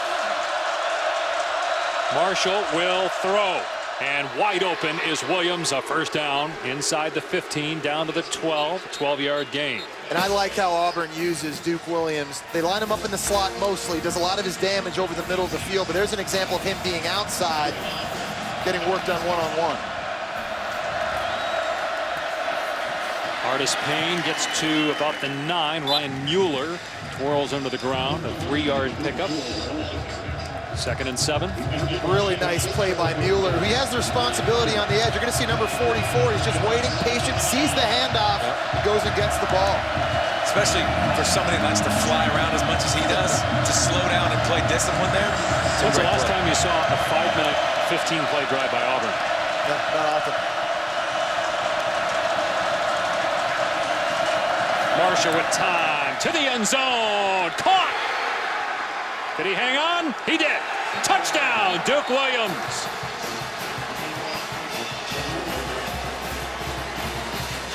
Sam Ponder had told us earlier about the injury to Morgan Burns, the starting corner here. Nick Marshall finds his best receiver, Duke Williams, one-on-one with a backup in Nate Jackson. Perfect throw to the back corner. Nice job.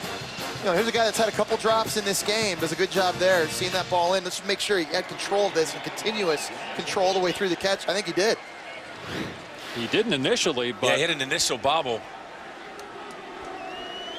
So 4 third-down conversions on that drive. 15-play, 80-yard drive that took 5 minutes and 34 seconds.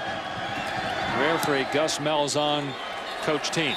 And now it's a 10-point lead for Auburn. Duke Williams, junior college transfer. They're hoping for big things from him. That's a big score. It's now a 10-point Auburn lead.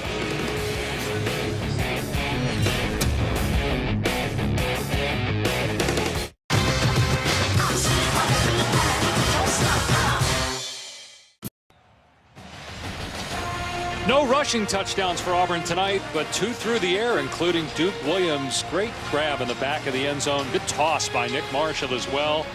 And Auburn leads it by 10. The team that beat Auburn for the national championship a year ago, Florida State, takes on Clemson. Saturday Night Football presented by Wells Fargo and ABC. 8 Eastern, 5 Pacific. Jameis Winston suspended for the first half of that ball game. Now, Kansas State has missed on so many chances. 3 missed field goals. 2 were more than 40 yards with the win, but the last one from 22. Do they have enough to overcome it? A lot of time on the clock. Down 10. Scored just 7 points so far. Yeah. Jack Cantelli had another kicker warming up, Matthew McCrane. We'll see if McCrane goes in should they need him.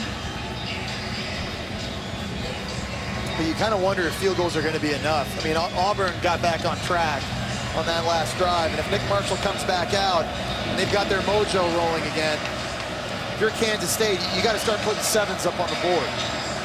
You know it's windy when you need a holder for the kickoff.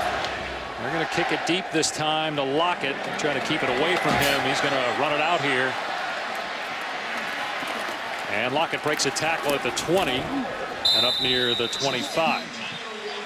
Kansas State ball. Minute gone by in the 4th. Wildcats now down 10 at home.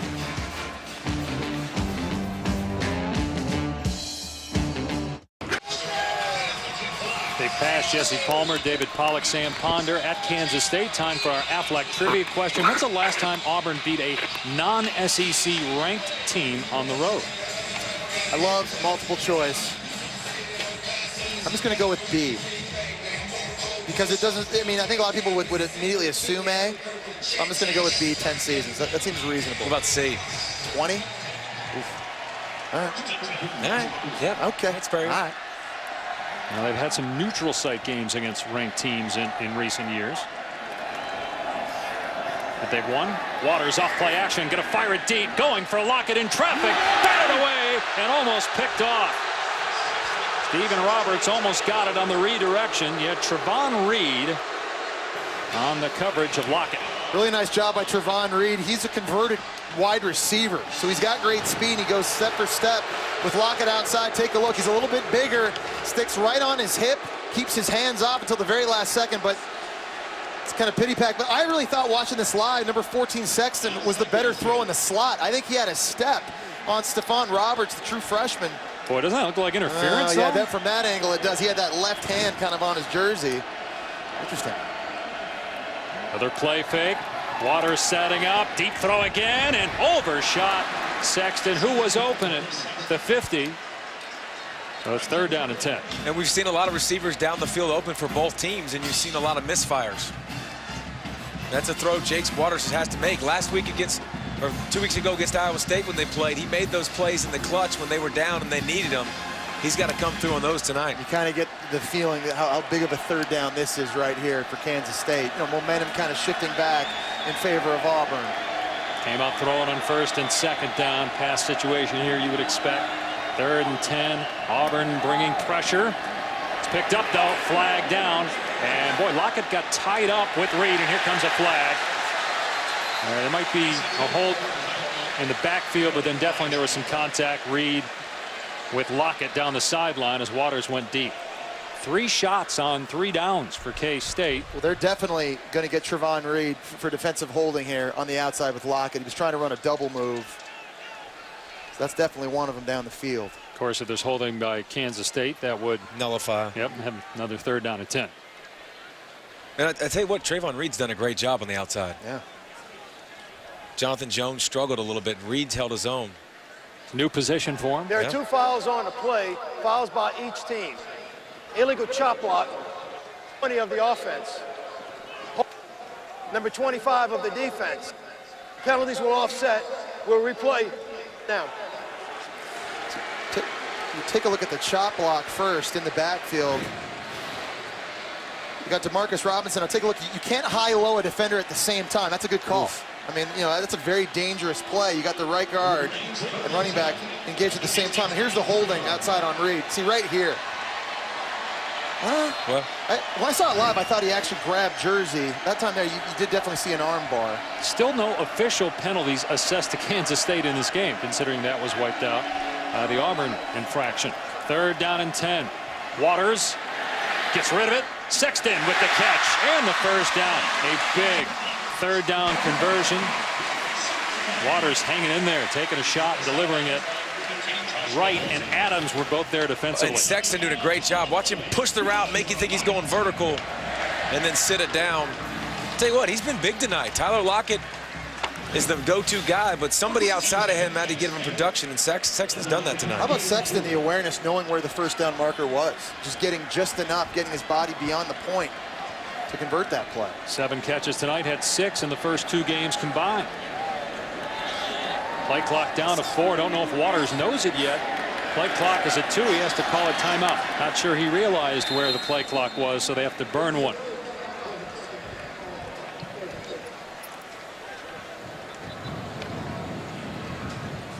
Early 4th quarter here in Manhattan. Auburn leading by 10. Jake Waters led them to a comeback win in week 2. Can he do it against the 5th-ranked team in the country?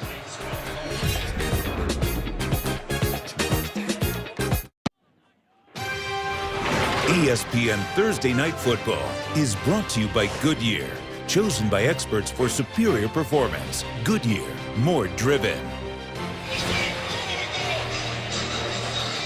It has been a tight game throughout. Auburn pulling out to a 10-point lead early this quarter after that touchdown to Williams, but boy, Kansas State turned it over when it got inside the 5 in the first half. 3 missed field goals, including a 22-yarder here in the second half. But Jake Waters still fighting. He led Bill Snyder's team to a come-from-behind win against Iowa State on the road, and did that primarily running the football. Rushed for 138 yards in that game. We'll see if he uses his legs at all here in the 4th quarter. 3 straight shots down the field, in trouble in the pocket and sacked at the 29-yard line. Chris Frost was back there for Auburn along with Anthony Swain. It's a lot of different ways to keep Jake Waters in the pocket. That time at the very last second, they moved Chris Frost, number 17, outside to bring pressure, and from the field, Justin Garrett bottling up Jake Waters. This has been a theme we've seen all night. They have not wanted him to get outside. And I like that call because everything's been deep routes for Kansas State. So taking routes, time to develop, you get to him before the routes could develop. He couldn't throw the ball to anybody. 3rd sack today for Auburn. Looked like they're bringing pressure here on 2nd and 15. Here they come again. Waters with time. Everybody covered. Waters flips it downfield, and it is intercepted. Trevon Reed with the pick near midfield.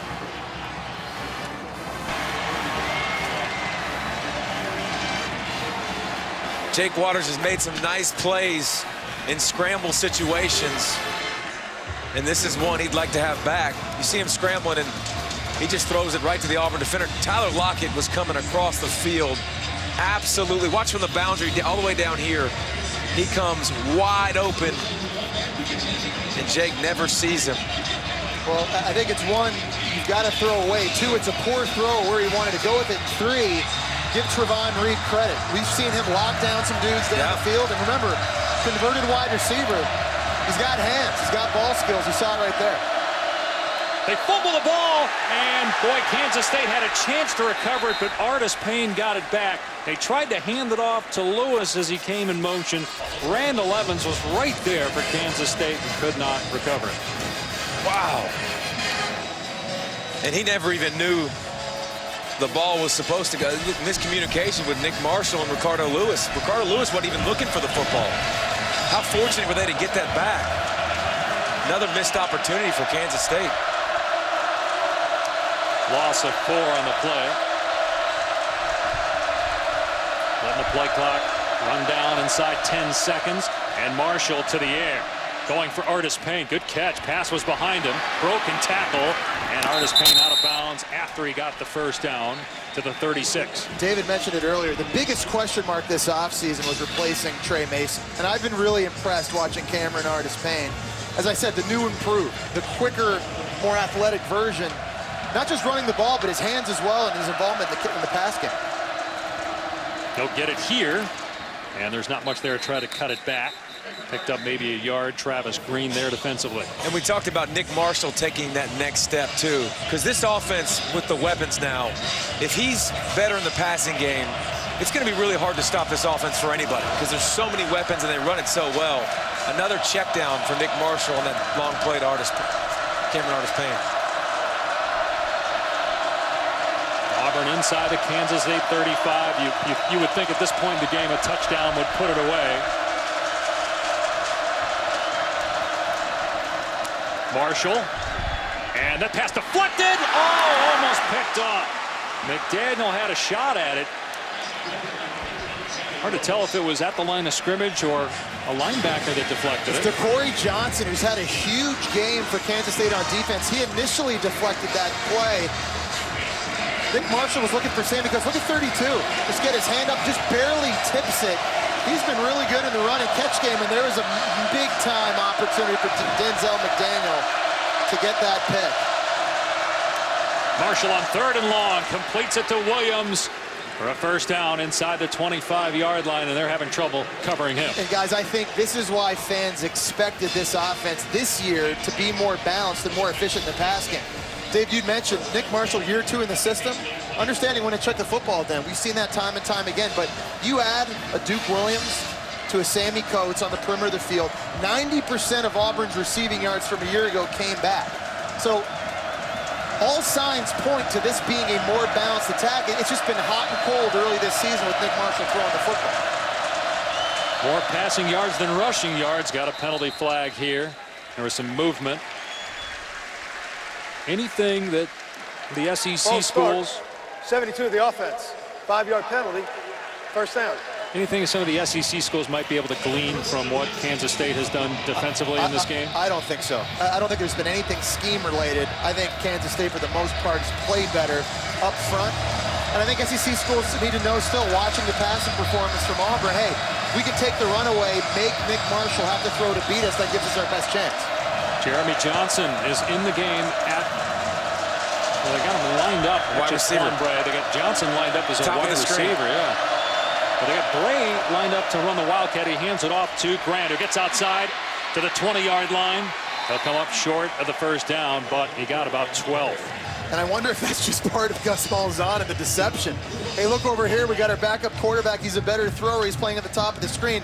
Oh, yeah, we're going to run Corey Grant, our best player, as far away as possible from him as we can. But we knew we were going to see Jeremy Johnson at some point in this game. Interesting right now with the game on the line, how this offense has been moving the last couple of drives. Nick Marshall out of the game. And Johnson not sure where he's supposed to line up here. He said, I'm not used to playing receiver. Gray lined up as the Wildcat quarterback. He'll keep it this time. And brought down at the line of scrimmage. Good job up front by K-State. We talked about putting Jeremy Johnson in when this offense wasn't grooving. It's in a groove now. So I'm not sure why you put in Jeremy Johnson now. Earlier when they were really struggling, I'd say yes, but Nick Marshall's dealing. Well, and now do you let him take a snap here, 3rd and 2? That's what I was going to say. He's not even touching the ball. So I really don't know what the benefit is right now with Jeremy Johnson on the field. There you go. Marshall runs back on the field. The play clock down to 11.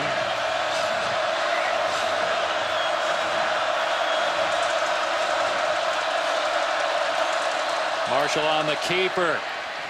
And he pinballs off defenders and gets the first down to the 12-yard line. And you don't see much of this from Auburn. A year ago you did. This is quarterback power. You saw this with Cam Newton all the time. No Trey Mason. I don't know if they don't feel as comfortable running between the tackles, but Nick Marshall, look at his upright style and short yardage. He gets pinged around a little bit. That's the play I'd run with Jeremy Johnson if I was going to run it. Yeah. He's 220, 230. Yeah, and he's stronger running inside. But again, you know, their offensive line firing off and how they've been more physical here in the second half, I think, has been a big key to Auburn's success on offense. Cameron Artis-Payne trying to go off right tackle. Gets to the 10-yard line. We talk about the tempo, and again, this is a situation up by 10 points deep down in Kansas State's territory. Gus Malzahn is willing to let this clock bleed. Take your time. Look over to the sidelines. Make sure you're in the right play. Trying to suffocate Kansas State defense. And back-to-back 9+ play drives now. You hadn't done that all night, and now you're putting it together, and you're able to do the wear-down effect that you thought you would. 2 5-minute drives here in the second half. The second down.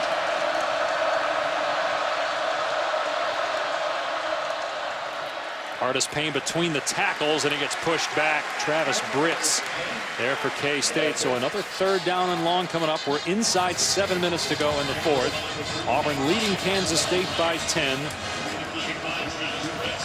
You guys think knockout punch if Auburn score a touchdown here? Yeah. But how big is this play? Again, you know, Duke Williams not on the field right now. Their best receiver for Auburn. They can get a first down without getting into the end zone as Marshall throws incomplete. Tried to hit Uzama. That hit the back pylon, so now it's 4th down. There's a penalty marker down, though. Holding. Offense, number 51. 10-yard penalty, 3rd down. 3rd down. They're not going to decline that? Got to imagine Kansas State's going to decline the penalty and make them kick the field goal. Yeah, see, he's saying right here. He's talking over to Bill Snyder. There you go. Will be declined. 4th down. And so 4th down and 7. 3 points would force Kansas State to have to score 2 touchdowns in 6:32. That was poorly handled in the red zone for Auburn. I mean, they had everything grooving, and then they go Wildcat, they go Jeremy Johnson, and just that was weird. It was very weird execution. It kind of got them out of the rhythm that they were working in. You know, field goals have not been easy tonight. Saw a 22-yarder missed the same goalpost. Carlson made a 34-yarder earlier in the game. It's a 25-yard attempt. Play clock at 1. And that's no problem for Carlson. And it's a 13-point lead now for Auburn. ESPN is your home of the new college football playoff.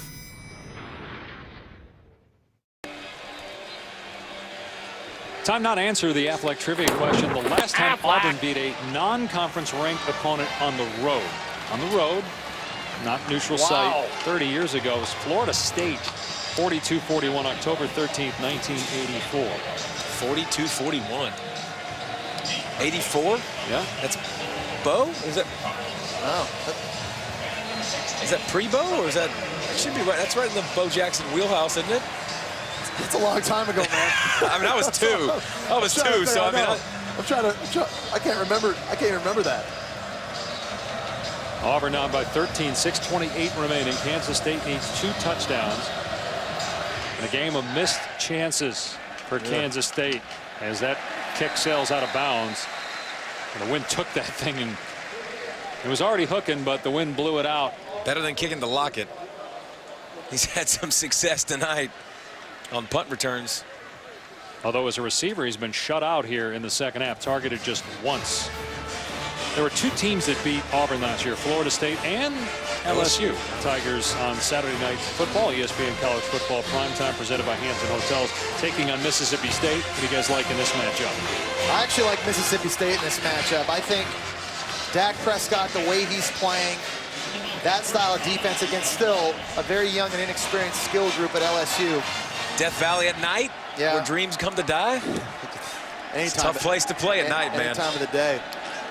But Mississippi State, with all that hype in the offseason, this is a chance to show it. Waters to the air. Steps up, takes off. And Waters taken down by Mincy.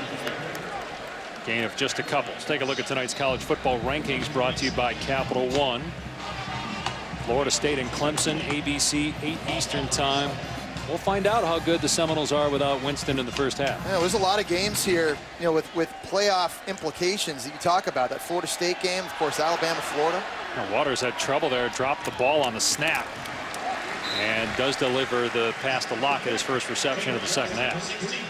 I think it's an opportunity for Jake Waters really to kind of demonstrate some leadership and, you know, to be vocal. It's not something he's used to. Showing up last year as a JUCO transfer, didn't really believe that he deserved that right, but Bill Snyder's wanted him to take more of that role. What better time than now? Waters on 3rd and short, finds Sexton for a first down in Auburn territory, trying to fight his way out of bounds, and does, at the 45-yard line. A 13-yard gain. Lockett hasn't been the guy, but Sexton has. A lot of targets, a lot of big plays in the second half when they've needed it. You know, at the end of the day, guys, Auburn's defense is still giving up 7 points. That's it. They've been lights out tonight. That was a question, at least you guys had coming in. Waters, and over the top, knocking it down was Reed. Jumped over Deontay Burton, but did not make contact, apparently. And I've been impressed, guys, because this was my biggest question mark coming into the game, was this defense. Take a look First at of all, Reed. he made contact. Well, I mean, he's right in front of the line, Judge. I mean, there's no doubt he made contact. That's, yeah, I mean, he got there a little bit early, it looked like. He shielded his face from even being able to see the ball when it was coming in. Waters standing tall, delivering to Sexton to the 30-yard line. First down. Sexton saying, I got to go out. He's been running a lot tonight. He's got 9 catches for 100 yards. Where's that pass rush from Auburn defensively, right? One thing, a big kind of theme we had coming into this game. Got to get pressure down these obvious passing situations. Waters pass too wide for Charles Jones. Incomplete. But going back to Auburn's defense, guys, just inconsistent. You look at first half versus Arkansas, week 1, getting bullied, pushed around, versus the second half of that game, they were lights out. San Jose State, they give up explosive plays. But tonight, for the most part, they've looked really, really good. And I think if you left this game, your biggest question, you'd have some doubts at least, maybe a little bit more about Auburn's offense. Waters in trouble, gets away from the defender, but there's no play. A penalty flag thrown. There are 2 flags down, 1 thrown around the 13, 1 thrown on the goal line. Actually, there's 3 flags, one on the other side of the field. So does the good defense by Auburn outweigh shaky offensive play in the big picture looking forward for the Tigers? Illegal substitution on the defense, 12 men on the field, 5-yard penalty, second down. I'm not sure the defense has been that good. I think there's been a lot of self-inflicted wounds by Kansas State, too. I mean, I think they've been better than you may have thought, but there's still some big question marks on this defense. Kansas State hadn't been able to take care of it. The field goal kicker is terrible. Lockett drops a touchdown. They've only given up 35 rushing yards, though. Yeah, no, and that's good, but they've had, I mean, Kansas State's had a lot of opportunities, and they've kind of shot themselves in the foot, but there's been some one-on-one. They've made some plays. Yeah, they've made some plays. In the secondary, which I know was a big question mark for a lot of people. And Trevon Reed and these guys have made plays one-on-one. I don't have any concerns yet about Auburn's offense at all. I mean, you can't just look at this game and say, well, you know, Kansas State, found the key to unlocking this secret. 2nd down and 5.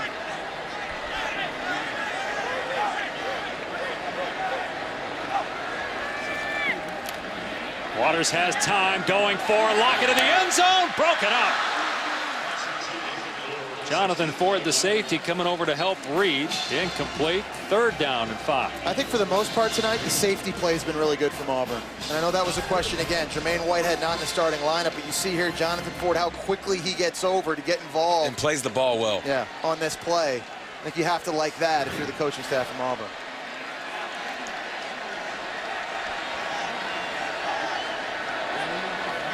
Got the field spread completely. Jake Waters can take off in this situation, get a first if he needs to. Waters on 3rd and 5, looking for somebody to get open. Waters throwing to the sideline, coming back to the ball is the guy that has bailed him out all night, Curry Sexton. Big catch at the 14. And it's frustrating if you're Auburn because you got man-to-man outside, guys locked up, and you're counting on a pass rush keeping Jake Waters in the pocket. You've seen time and time again him working to his right. That's where he's been the most accurate throwing on the run.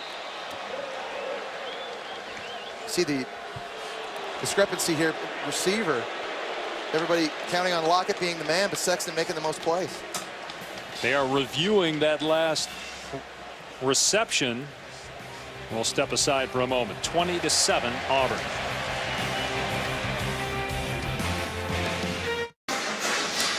Watch this catch as replay confirmed they actually got both feet down, dragged that right foot, only needed the one obviously. Career high 10 catches for Curry Sexton. And his last 3 receptions, 13, 12, and 13 yards, all for first downs. Kansas State's not done. Down 13, got to score quickly and then get the ball back. They do only have 2 timeouts though. Trailing Auburn by 13, 4:32 to go in the 4th. They are 1 for 4 in the red zone. A turnover, missed field goal. 9th play of the drive. It'll be a pass over the middle. Sexton. He's to the 5 and then pushed out. Did not get the first down. Clock will stop those who shoved out around the 5-yard line. It's a great job. It's a great play design. We've talked about Lockett all night, even though he hasn't been the guy Sexton has. Lockett comes in motion across the formation. And watch the miscommunication by Auburn. They have to, it's man coverage. They got to in and out that. Safety's got to stay over the inside and take away Sexton. Easy pitch and catch. 2nd down and a yard. Going to be a run play to Jones. Got the first down. Did he get the end zone? No. Tackled at the 1. Clock will stop here as they reset the balls. We're inside 4 minutes to go. 1st and goal for Kansas State. So you got to know that if you're Kansas State, you got to get a play call in, get lined up quickly. Time is of the essence right now. Waters quickly under center. Quarterback sneak and penalty flag down. Too many men on the field again. Page, the previous play is under review. So I'm going to look at the last play here.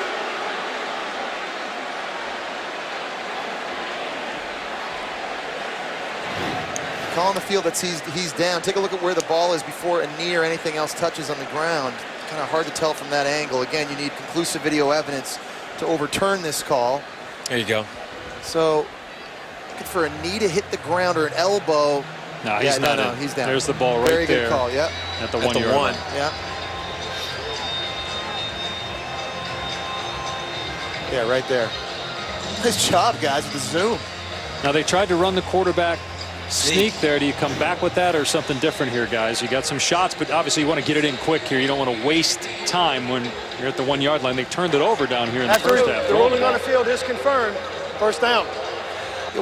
Get lined up quick here too, because after the review, remember the clock's going to run. You need to get out there quick and get ready to be able to run that in as fast as you can. I'd like to see Jake Waters in the shotgun here, quarterback power run downhill, getting that +1 advantage. Look, with a head full of steam. You know, yeah, but the ball has to. He's not going anywhere. But the ball has to travel all the way back to him, 5 yards deep, and Auburn's been doing a good job in the line of scrimmage. I'd rather him just take it under center and go. I know what neither of you want to see, and that's the Wildcat. And that's we've probably seen what tonight. they'll come out in. We've seen Charles Jones lined up in that. There they are. There it is. Shotgun snap. You'll love it if he gets it in, though. See if he runs right behind big number 48 as fullback.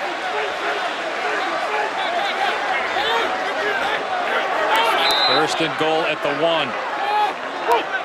Here's Jones going outside. Touchdown!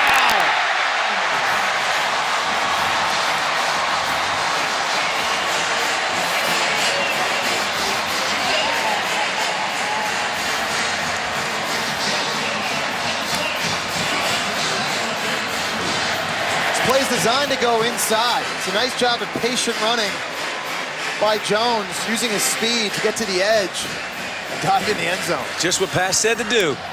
Go Wildcat. How about 5 touchdowns for him, all out of the Wildcat, and a new kicker, Matthew McCrane, on for the extra point after the missed 22-yarder by Jan Cantelli, and the Bronx cheer for McCrane. Kansas State not done. 3:49 on the clock. It's a 6-point game in Manhattan. Well, Bill Snyder told us that quarterback Jake Waters really became more of a vocal leader in their come-from-behind win against Iowa State 2 weeks ago. You're seeing some of that now on the sideline as Kansas State is back within 6 with 3:49 to go in the 4th. Onside kick or kick it deep if you are K-State. 2 timeouts for the Wildcats remaining. I'm kicking it deep. I'm putting my faith and trust in my defense that for the majority of this game has been completely lights out. Pollock, you agree? Yeah. And I tell you what, I think Auburn will have a decision to make because they've done the damage in the passing game. That's what's really done a good job. So are they willing to throw it and put the game in the hands of Nick Marshall? Auburn's expecting the onside kick as their guys are at the 20 to 25-yard line. And they're going to kick it deep here. So it'll be a touchback. It will come out to the 25. Auburn ball leading Kansas State by 6. Monday Night Football comes your way from New York with the Jets hosting the Chicago Bears. Starting with Monday Night Countdown served by Applebee's at 6 Eastern. Kickoff at 8:15. Atlanta was thumping Tampa Bay earlier tonight. Here, it's been a good game. Auburn by 6. Tigers have the ball. Kansas State with 2 timeouts left.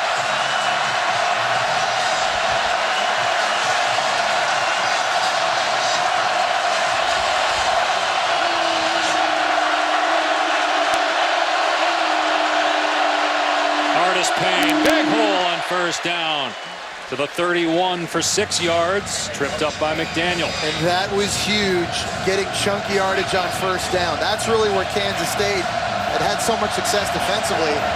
Stopping them on first down, putting Auburn behind the chains. This drive's so much more manageable now because of that success. Auburn taking its time, too, getting that clock to wind down before they snap it again. After an 0 for 5 start on third down, they've been terrific in the second half. Will they even need a third down conversion? 2nd and 4. Artis Payne again and picks a hole and finds the first down to the 36-yard line. There's that offensive line firing off the ball. You know, when you need them the most, just playing well. Take a look at these guys, just shooting off the ball, hat on a hat, and just getting some push. You get an extra blocker at the point of attack, you pull the backside guard, Chad Slade. That's what we're accustomed to seeing. Got a timeout taken by Kansas State, so 1 timeout left for the Wildcats. We said going into tonight we would learn something more about Auburn. What do you guys take away from this game? What stands out to you about what we've seen here tonight, even if they hang on and win? I think a lot of people wondered about their unconventional ways of finding a way to win if it would happen again this year. This was kind of unconventional. I mean, Kansas State with a lot of opportunities that they messed up on, and Auburn got the passing game going. I think you realize that Nick Marshall can throw the football, and when you need him, you can depend on him in the passing game. Still curious about the offensive line and the defense, but moving forward. I think the passing game is still inconsistent. I think that's still going to be a question moving forward. Once Auburn gets into their tough SEC schedule, if there's a physical defense out there that can play sound fundamentals and assignment football like Kansas State has tonight, this offense is stoppable if you're a defense out there. Can Kansas State get a stop? Down to 1 timeout remaining. Another first down for Auburn. Make it awfully tough for the Wildcats to even get the ball back.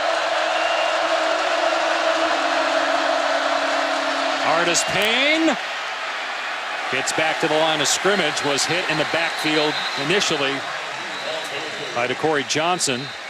Kansas State uses its final timeout. 2:50 remaining. Second down and long coming up. Well, and you take a look at Auburn's schedule. I mean, it's absolutely brutal. We talk about how the SEC West is the 9th best division in the NFL. Take a look at this stretch right here. That's every game. I mean, LSU all the way to Georgia, week in, week out. That's ridiculous. You've got 3 teams on this schedule that won at least 10 games a year ago. And then you end with Bama. That's just brutal on the road, by the way. Yeah. You guys talked about the close wins earlier from last year, but I mean, isn't that what good teams do? I mean, Florida State just blew through everybody last year. That's unusual. Yeah.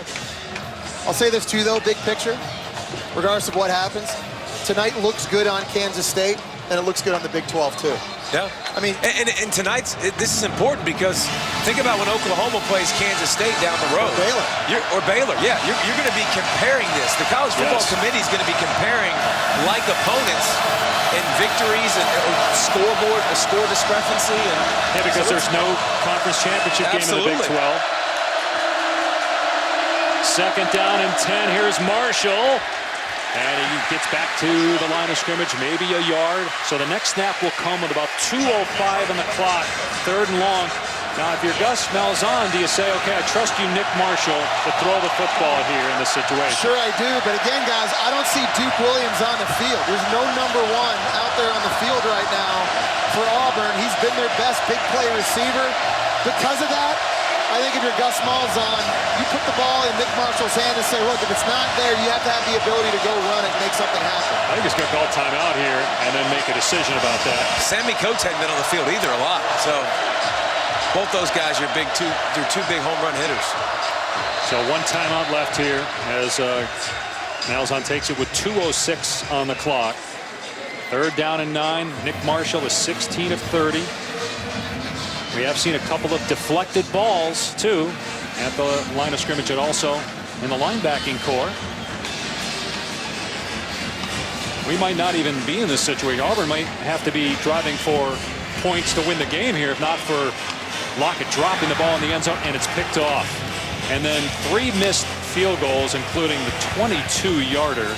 Now, that one was a bad snap in the first half, but this one, right in the middle of the field, just pushed it.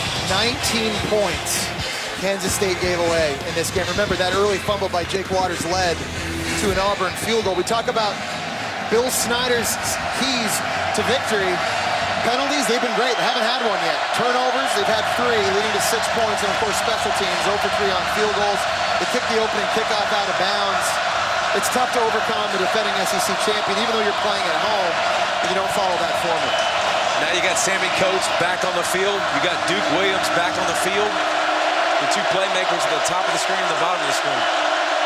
And it will be a pass. Marshall pumps, going deep, got him in. It's caught inside the 30. Might be the game clincher as Duke Williams pulls it in. Want to find out if this team's better throwing the football when the game's on the line? You dial up a double move, slant and go. Against Danzel McDaniel, that is a tremendous route, and there is a very accurate throw. Something we haven't seen a lot from Nick Marshall when he's thrown it deep down the field tonight. Makes the biggest throw of the game when the game was on the line. A 39-yard strike to Williams. What does that tell you about how the head coach feels about his quarterback taking a shot there, 3rd down? I don't think you do that a year ago. No way. I don't know if he had that much confidence a year ago to do it, but now that's the play that wins the ball game for you. And Nick Marshall, man, over and over. Last year he had some bad moments, but he was clutch against Mississippi State. He was clutch against Auburn. He was clutch in late moments against Alabama. As much as you've seen some inconsistencies late in games when you've needed plays, when he's been an Auburn Tiger, he's made those plays for you. David, I don't think people really respect his success and how quickly he was able to find that. Remember, guys, he wasn't in spring football last year for Auburn. Yeah. He was basically learning on the fly week in, week out against all those teams you talked about in SEC competition. Played his best football late making plays earlier this year. Talked about all the quarterback attrition in the SEC this year with A.J. McCarron and Mettenberger and Aaron Murray and Johnny Manziel and Connor Shaw all gone. Big advantage Auburn had coming into this year was getting Nick Marshall back as a starting quarterback. Tonight's Wrangler 5-star player of the game is Chris Frost. Had a couple sacks, a forced fumble.